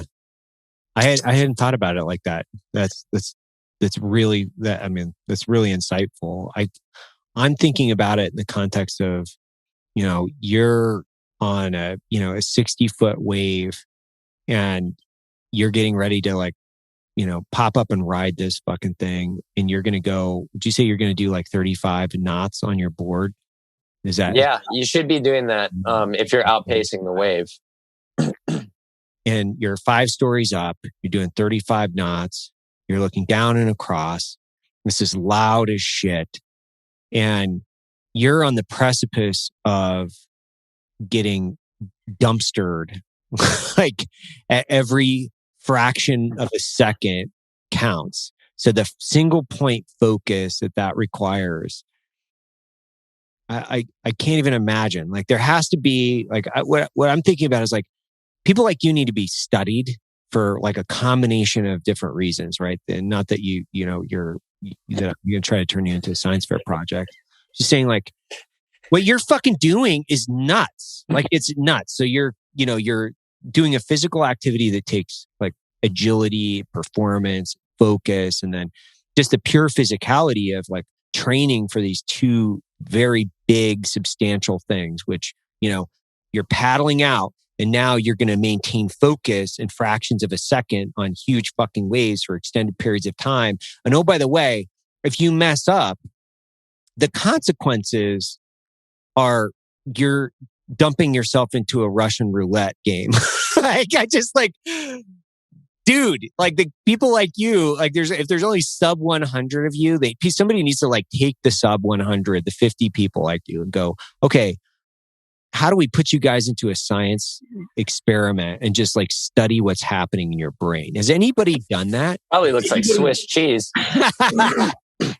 Has anybody ever done that? Has anybody ever like taken a bunch of you guys and like tried to figure out what's happening in your brain chemistry? Like, yeah, actually, I participated in a study. Shout out to Red Bull for being fucking twats about it. Anyways, I was like, I'll be a part of your study to but I want the information. That's the only way I'm going out of my way. Right. And I was like, as long as I know it's not being used to find out the psychology of selling more poison to more children. Sure. Yeah. No, but I was like, I want to know what's happening in my brain, so I'll go and do it. Right. So I went and did it, and it was one of those brain tests where they're doing like seeing the brain activity, and they're showing you like different images to see what there's more to see what your like emotional range is, I think. Okay. But yeah, they just ghosted me after it, so I don't really know what my results were. Right. Even though that was the agreement, but yeah, it's interesting. I don't know. I just love to have like a halo, like with one of those. It's not an EKG because that's for the heart, but like something that's monitoring your brainwave with like a backpack that's feeding it data as you're doing this, just to see what's firing where because the amount of information that has to be processing in this, and this is like, from a guy that's, from my perspective, it's difficult to see what's happening in a person's brain, for instance, when they're in combat, right? It's very difficult. But it's like everything happens in a fraction of a second. Everything is like maniacally focused. Everything is like driven down to like the individual perception and their ability to make really, really comprehensive tactical decisions in the split session. So it's like split section.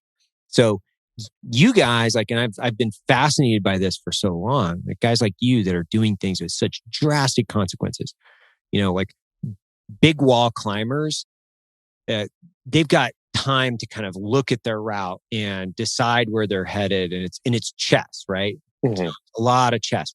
This is not chess. Like, and I'm not saying it's not chess from your perspective. I'm saying everything has such drastic consequences, and it's broken down into these like hundredth, if not thousandth of a second decisions, that your processing speed has to be so fast, and so many things have to be unconsciously competent for you that you don't know what decisions are being made up here, because there's no way you can process that information fucking fast enough and be able to think about it intellectually and make the decision, because then it's over. Like you've missed the entire event if you're trying to logically process something. Yeah. No way. Look, yeah, and you're absolutely spot on. I think it's a layered system, and the foundation of that is being unconsciously competent at a lot of skills. So that's off the table. That's going to happen. Yeah. Right. The other side is like how you're talking about combat, or also big wall climbers, compartmentalizing. Right. At a certain point, like, we're here, me worrying about the consequences isn't serving me at this point. Right. But that can be that's obviously not the tool for every job. Right. There's a time and a place for it. Yeah. You got to make sure you're using that tool wisely. But compartmentalization of the risk is completely necessary. I think what seems to be accentuated, I wouldn't say completely different from other things like that, but is very prevalent and accentuated in big wave surfing, is flipping the switches and toggling back and forth very quickly. Right. So I always have imagined, my attitude, whether it's aggression, and you have to be aggressive and confrontational to be like, here it comes. Yeah, I want a piece. I want a piece. Like you have to be aggressive to want it. You have to be aggressive to write it properly. And there has to be a certain point to where, like, still when it's coming to that edge, your body's like, I don't want to do this. Why are you dragging us into this again? Right. And you're like, it's happening. Get ready. Whether you like it or not, it's on. So it's like, I always imagine a circuit breaker in my house. Right. That's it. So it's like aggression, bang, we're on. You start doing tomahawking down the face. Yeah. It starts going bad, and all of a sudden it's like aggression off, happy place on.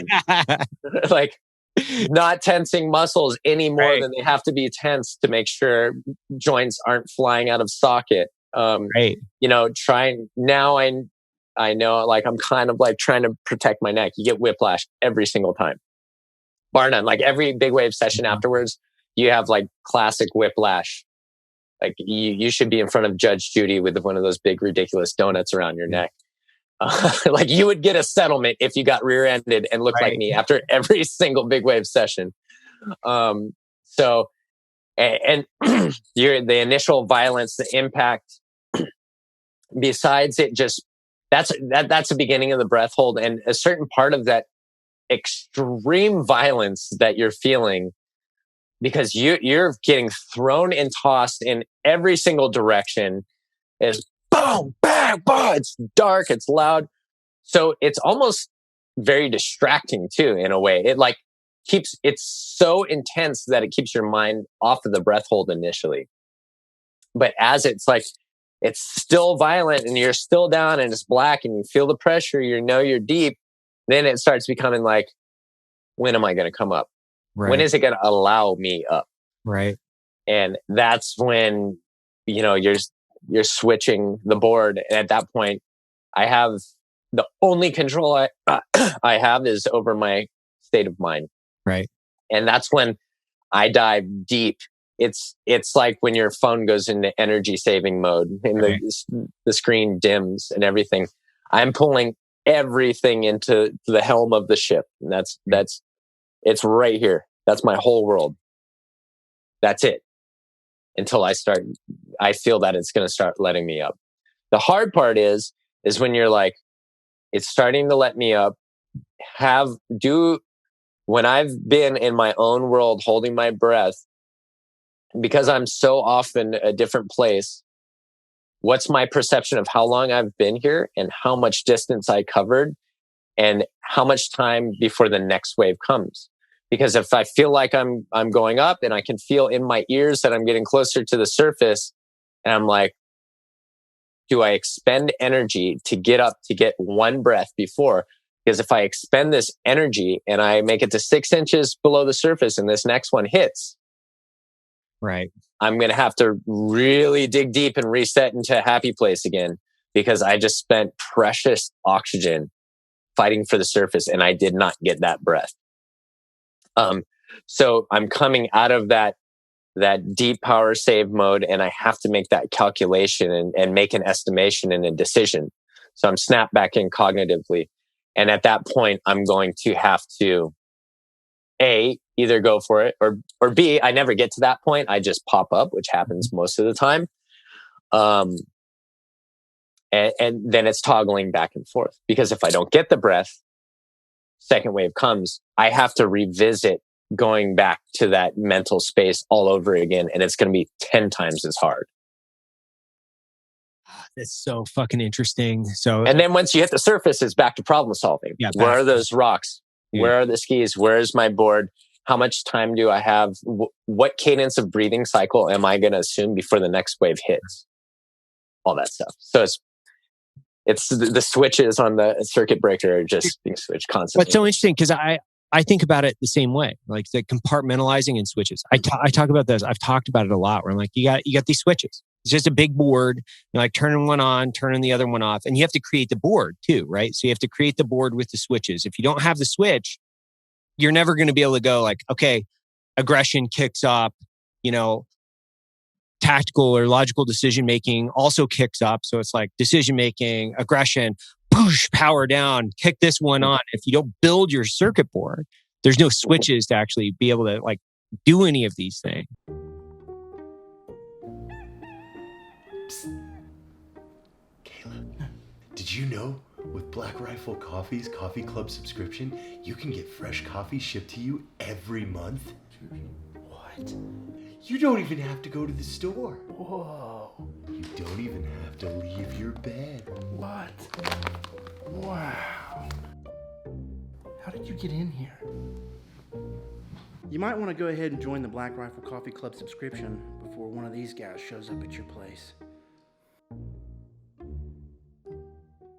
Yeah, how did you get into bow hunting? Was it more like, this is like a spear but on land, or was it like somebody that turned you onto it? Yeah, so a couple of buddies of mine were kind of like always harping on me to get into it. Shane Dorian and Dave Wassel, they're both big wave surfers. Right. And I would always, spend a lot of time hiking in the mountains and stuff. We make forts, shoot birds with pellet guns and try to eat them over a fire and gag it down, things like that. But on Oahu, it's just, there's goats in some places and there's pigs pretty much everywhere. But there wasn't like that draw to me. Like I always would say, like, if there's like bears or something like really exciting, I would be into it. But it wasn't till those guys were just head over heels into it. And they're like, I'm telling you, man, it's the craziest challenge and rush and all this stuff. And finally, I'm like, man, I've been in some of the craziest situations of my life with these two. Right. I know what their scale is of judgment. Yeah. Like, there must be something to this. And then also what really made me want to embrace it was, I've gotten my own fish my entire life. Like we don't ever buy fish since I was a kid. And terrestrial animal protein was never really in that equation for us. And I was actually in Tuamotu's on one of those trips where I stayed a couple of weeks, and I'm staying with a friend of a friend's family and spearfishing all the time. And they had like a tiny little bed and breakfast. It's in the middle of nowhere atoll. And so, and I don't have much money, so I'm just like cleaning up around the place and doing dishes and helping them with dinner and bringing fish for the other guests, trying to save them money. And one night, the father of the family was kind of like gesturing to me, like, come help me make dinner tonight. I'm like, okay. So we go, and he had a little, like, the full like Peanuts gang kind of trap, like stick string in a wire box. And we caught a rooster and killed this rooster, and plucking it and pulling it apart. And I'm just looking at this rooster. I'm like, this is not like the chicken that I know. Right. And then, it just made me start asking questions about that part of my life, because I was always like, I want to get my own food. I want to make sure it's fresh and healthy. And it really made me wonder, like, were the expectations that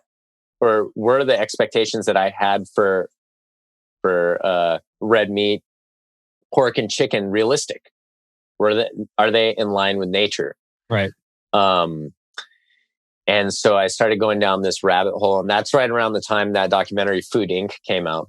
Yeah. And I have an educated perspective on like the agrochem industry and things like that from Hawaii. Your Monsantos, your Syngentas, your Dows, those bastards. And so like the whole idea of like factory farming, the pharmaceutical industry, the circular cycle that the bulk of America is in, where a lot of our tax dollars go to fund these things. There's a reason why you can get $1 burger. It's not because that beef costs $1. It's because you already paid for it through tax subsidies, through the genetically engineered corn that's absolutely destroying biodiversity, pollinators, groundwater.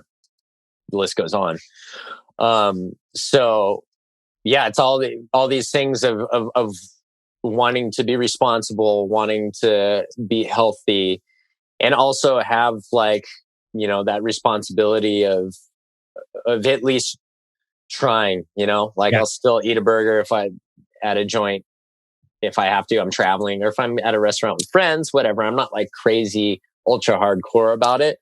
But, if I see something that's a negative part of our society and our culture, and I don't think it's good, it goes back to that thing. In a bad situation, you can only control how your brain works.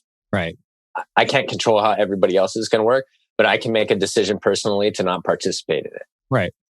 And so I had all these things kind of as a confluence coming together. And then I went bow hunting and fell in love with it. Sorry, that's like so roundabout.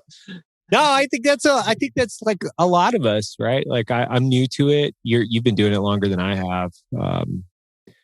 No, I'm new to it. So I'm in the last 5 years, and I had friends. I grew up around it. Like I used to never understand it. Like why do you want to carry around a stick and shoot things with a stick? Like 30-06 dispatches food. Like totally. And that's something that I didn't bring up, because I'm talking about like the ethical aspects, but it's like, why not go shoot it with a rifle?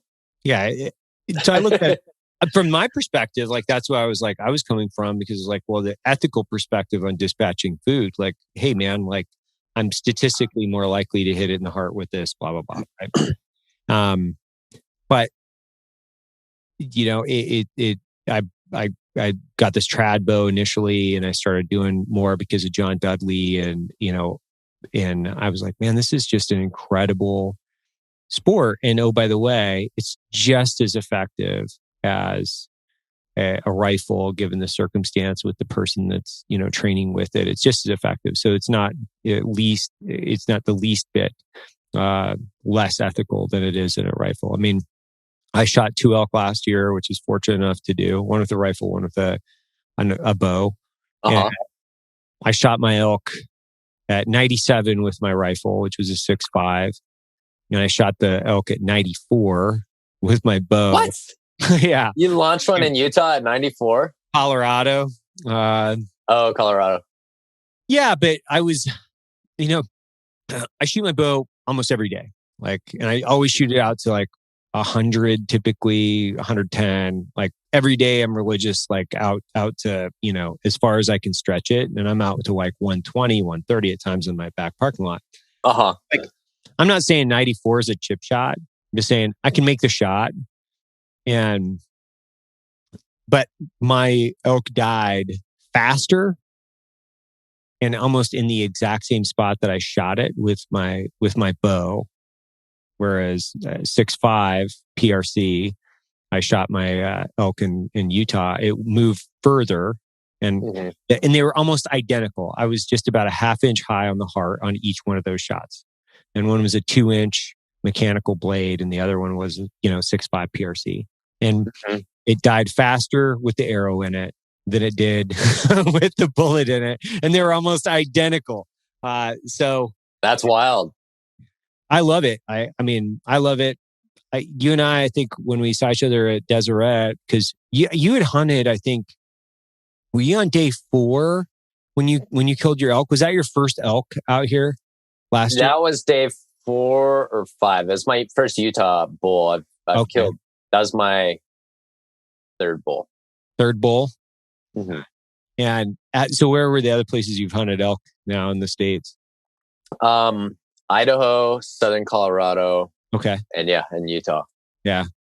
So Southern Colorado that's where I was hunting too. Probably hunted. We might even hunted the same place. Yeah, potentially. Are you going again this September? Yeah. Are you going to be out there with Justin? We're going to be there. We'll see each other there. Yeah. We keep hunting together. Atia is going to be there too. Seriously? So it's going to be a lot of the same crowd. That's great. Yeah. So it's going to be the same group. And then Jocko is going.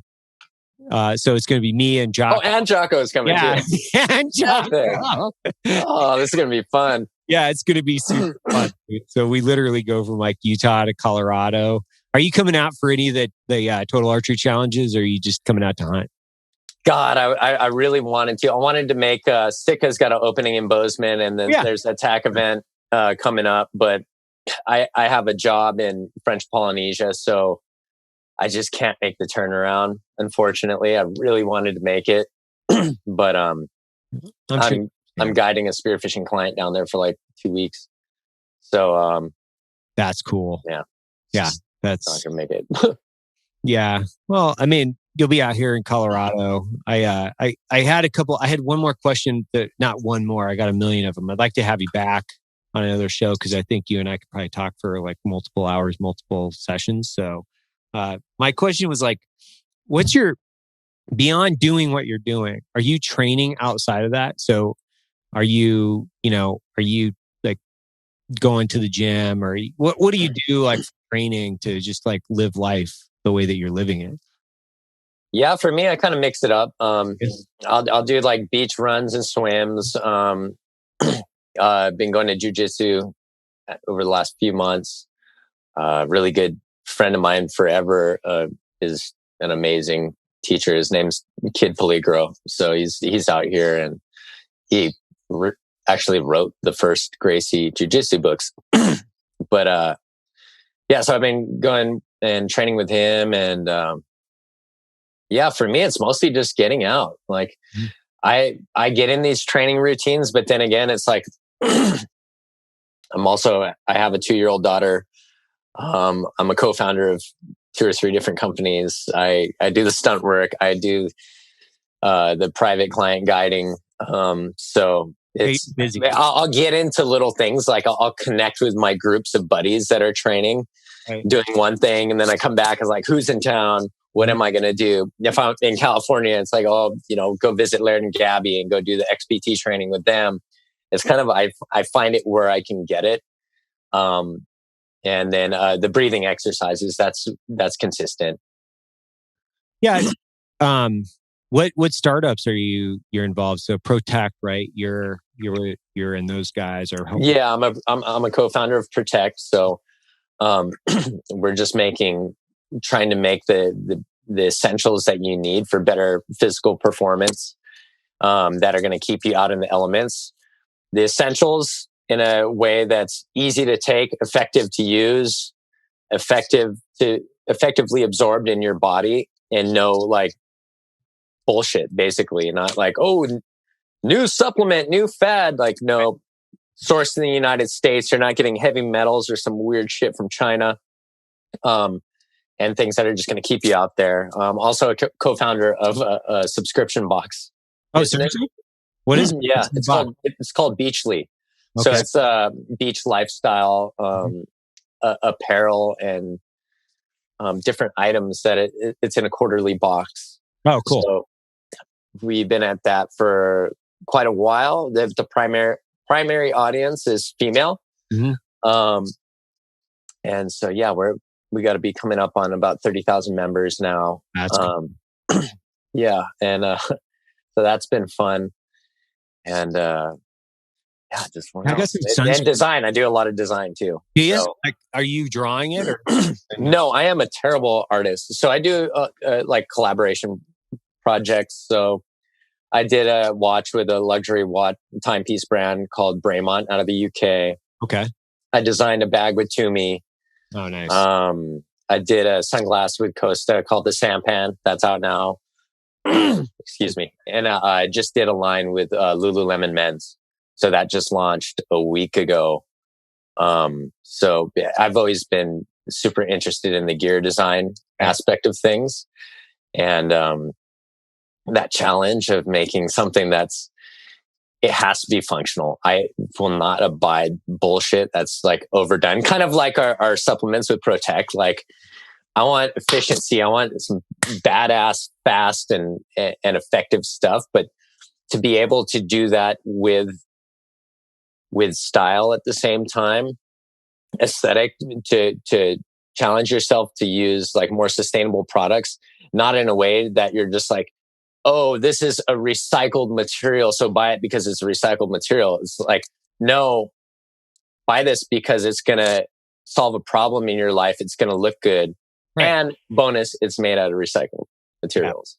Yeah. So instead of like taking those cop-outs, looking for things that with the lens of, this is never meant to be like how other people will advertise. Like, you need this to be whole. You need this to be perceived in a way. Like, my goal is, this is going to take one of those things off of your plate. Again, back to that whole having those different disciplines that are automatic. Like, it's the same thing. If you got a family, you're our age, and you have a finite amount of time to go spend a weekend in nature, right? Like, you can't worry about every little thing because it's never going to happen, and you're never going to be present doing what you actually love for that finite time you're not going to get back. So if I can tick one of those boxes, and it can be nostalgic and special to you, and it can help the psychology of the experience. Like, best thing that I heard yesterday, somebody was telling me, man, I just love that Toomey bag because every time I get it, I just know I'm going to go do something I love. I'm going to be traveling. I'm like, that's what I want. Function and that. Yeah. Yes. Well, a guy like you got a ton of repetitions, right? So it's like you're doing a wide variety of things around the world. So it's like, I love hearing when guys are like designing and implementing and putting things into practice that use shit on a regular basis. So to your point, it's like, you're psyching yourself up, and you're the guy with you've got massive amount of switches, like turning things on and off all the time. You're doing what other people are aspiring to do. So like, if I can go out and trust you to go, hey man, I'm going to get this bag. Like, that's one of the reasons why we do stuff with, Sitka and Kifaru and all those guys, because John Barklow is a fucking awesome guy. Yep. We know that he designs great gear. And I know if I pull out my Sitka bag, chances are John hasn't really missed anything. Like, I know that. I know that for a fact because he designs great shit. And I got some of that Protect stuff Trevor, you know Trevor Thompson? Have you met him before? Yeah. So I went and hunted with Cole Kramer and Trevor. That's where I met Trevor. That's right. Yeah, that's right. I totally chasing goats in Kodiak. Yeah, chasing goats. I'm going to do that with Cole and those guys. I think next year. So like as soon as I can. Like the brown bear hunt was great, super fun. But man, you glass. I was going to say it's a lot of sitting, huh? Dude, like I'm not wired for that. Like I'm not. I aspire to be somebody that can like sit there for extended periods of time, but I'm looking at this like expansive, beautiful terrain and like the rivers and the mountains and the snow. And I'm like, God, I just want to be like walking through this stuff, like, you know, forging the river or fording the rivers and, you know, feeling what's going on out here, which is so remote. It's so cool. And you're just looking. It's like, you're going to love the goat hunt. Yeah. Well, that's what Cole's like. Be careful what you wish for, man. Like, be careful what you wish for. I guess like Sloan from Yeti. I was on that trip. Yeah. Dude, that pack out was the most ass-kicking pack out dude I've ever done. Like, you know what it was too? Is I didn't eat. Because at the end of the day, when we finally... So I was bonking like 5 hours before we were done. Huge pack, like side hill, downhill, bushwhacking, like crumbling 1 foot wide riverbanks that you're like, oh, if I go down here with this pack, like I'm going to have a compound fracture. Like this ain't good. And yeah, I remember we got back to the tent and I just instantly like on autopilot went and found the Snickers stash and ate like 6 of them. And Trevor's like, dude, how much food did you eat today? And he's got his watch. And he's like, we burned X amount of calories. And I'm like, oh, I ate like maybe 10% of the calories I needed. Like my body was consuming itself. That guy, like, well, I love hunting with Trevor. I've hunted with him like, I don't know how many times now. Like the first archery hunt I ever went on was me, Trevor, John Dudley, Andy Stumpf. So the 4 of us. Nice. And we were hunting hogs, like spot and stock hogs out in Oklahoma, which was so much fun. At the same time, I think we walked like 60 miles trying to spot and stock hogs, like every day, putting in like consistent 12 mile days. And Trevor and I are just like packing our bows around, just like, when are we going to shoot one of these things? And I'd heard this, you know, I was like, all right, you can't, I heard all these myths, like you can't eat hogs because they taste like shit or whatever, right? And we killed a couple of them, put them on the Traeger. Incredible. Like absolutely incredible.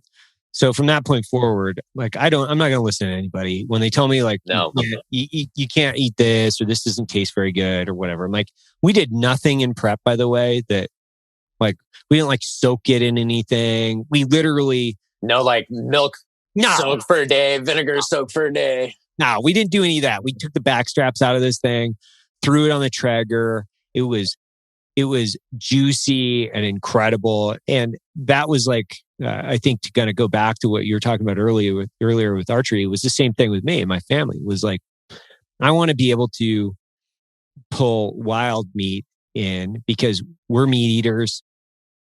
You know, if I know the farmer that's raised the cow or whatever it is, that's different. But, you know, mass scale commercialized like processing, I'm just not into for a wide variety of reasons, whether it's like environmentally sustainable or the way that it's processed, being able to track where your meat comes from, how they're actually harvested and put through a plant. Like there's so many different reasons why I think this is a more ethically way to live. And a lot of guys are like, and I've heard this too, it's like, well, that's pretty easy for you to say because you have a rate of income. And I'm like, hey man, I bought a cow elk tag here every year for less than $400 from landowners that just have excess cow tags out here. So I just get in the newspapers, KSL, it's on my app, buy a cow tag. I could literally be killing a cow for less than $400 get a couple 100 pounds of meat off the cow, get all the bones, be able to take them home for the dogs, like anything and everything. And I'm like, so you can't buy beef at that price. Like you can't buy beef at that price. And it's not wild. It's not coming out of the field. You're not learning anything new. That's one of the things I truly love about archery is like, I get closer to the animals. I get these like really profound experiences, like being in the field with your bow during rut. Like it's crazy. I mean, you've been to these places in like Utah and Colorado. Like last year in Colorado, dude, I was surrounded by hundreds. Like all these herds were converging into one area, this like creek bed system in the meadow outside of the place where we were hunting. Hundreds of cows and bulls. And the bulls are screaming their heads off, and I didn't know what clunking was. I had no idea what. Oh yeah, I didn't know what it was. So I was like, I'm asking the dude next to me, I'm like, hey, what is that sound? It's like sloshing and like kunk, kunk, kunk, kunk, kunk. And Bigfoot has entered the chat. It's like, that's their penis, man. That's their. I'm like, are you serious? Yeah. And it's like such a profound experience being in the field. I love being in the field. Like I was a fly fishing guide for quite a long time. Like I love fly fishing and rowing boats and rivers. And so there's no reason for me, like I never need an excuse to get out and like really, get in the water, get in the field. Now I have a better excuse, which is that's what it's all about. Yeah, exactly. That's it. Like all of this, like making a living thing. Yeah. And tailoring it so you have more of an excuse. Like, honey, man, I got to do the Sika hunt. Yeah. Sorry. It's like, you got to do it. I got to do this Sika. The best scam on earth, man. Are you kidding me? I've been doing it my whole life with surfing. Dude, I have officially eaten up about 2.5 hours of our time. I appreciate everything that you bring to the table as far as thanks. You're inspirational, you're aspirational. Like the things you're doing are so incredibly cool. You're very humble. Like I thank you so much for being like just being you, because like what you do is it's fucking mind blowing. And like it's a true honor for me to just sit down and talk to you, shoot the shit. When you come out to Utah, I'd love to be able to host you for a cup of coffee and another maybe in person interview. Who knows? Yeah, dude. Thanks. Yeah, I actually just got a call for a job maybe out there in the next few months, so I'll let you know. Yeah. Yeah. Thanks so much, and I love what you guys are doing. Like unapologetically yourselves, which is, oh my God, we need that these days. So it's a shining beacon of not bending to pop culture, which I absolutely love.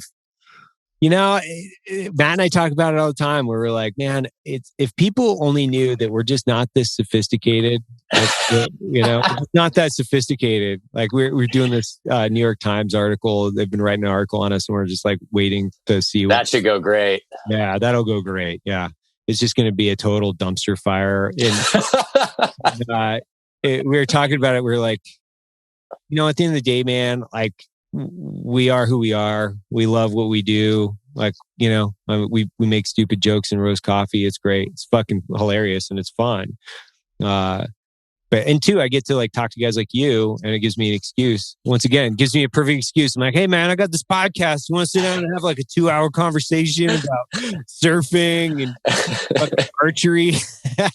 It's like, and then we get to like air it and we talk all kinds of shit. People get to, I think about it all the time from like the listener's perspective too, where it's like, I loved having this conversation. Like I loved being down with you for a couple hours. Like how many people in their life just get to sit down and have this conversation for 2 hours? Like nobody gets to do that unless you're like coming into your house or sitting there with cocktails with somebody. It's incredible. And how many of our ancestors were able to, connect with people around the world like this? It's like, just to think of your time and place on the world, how fortunate you are, and your time and place in history, how fortunate you are to have these like adventures, whether it's like stimulating conversation or actual physical adventures. And it's like, if there's not an appreciation and not taking advantage of it, I feel like you're really missing out right now. Yeah, you're really missing out. There's so many reasons to get out and just kind of be in an epic experience. There's so many reasons. You can, like, you know, my wife and I talk about this all the time, where it's like, dude, we're 45 minutes away from some of the most beautiful mountains in the United States. Like, we get in the car, we can take the kids, put them on a trail in places where they're pristine, the air's clean, you know, the trails are clean, everything's like, it's beautiful. So why wouldn't we take advantage of those things? Anyway, dude, such a privilege, man. I can't thank you enough for sitting down with me. Definitely hit me up when you're coming out to Utah, because we'd love to sit down and do another combo. If not, we'll figure it out. We'll do another Zoom. Cool, man. Thanks so much. Love it. Yeah, dude.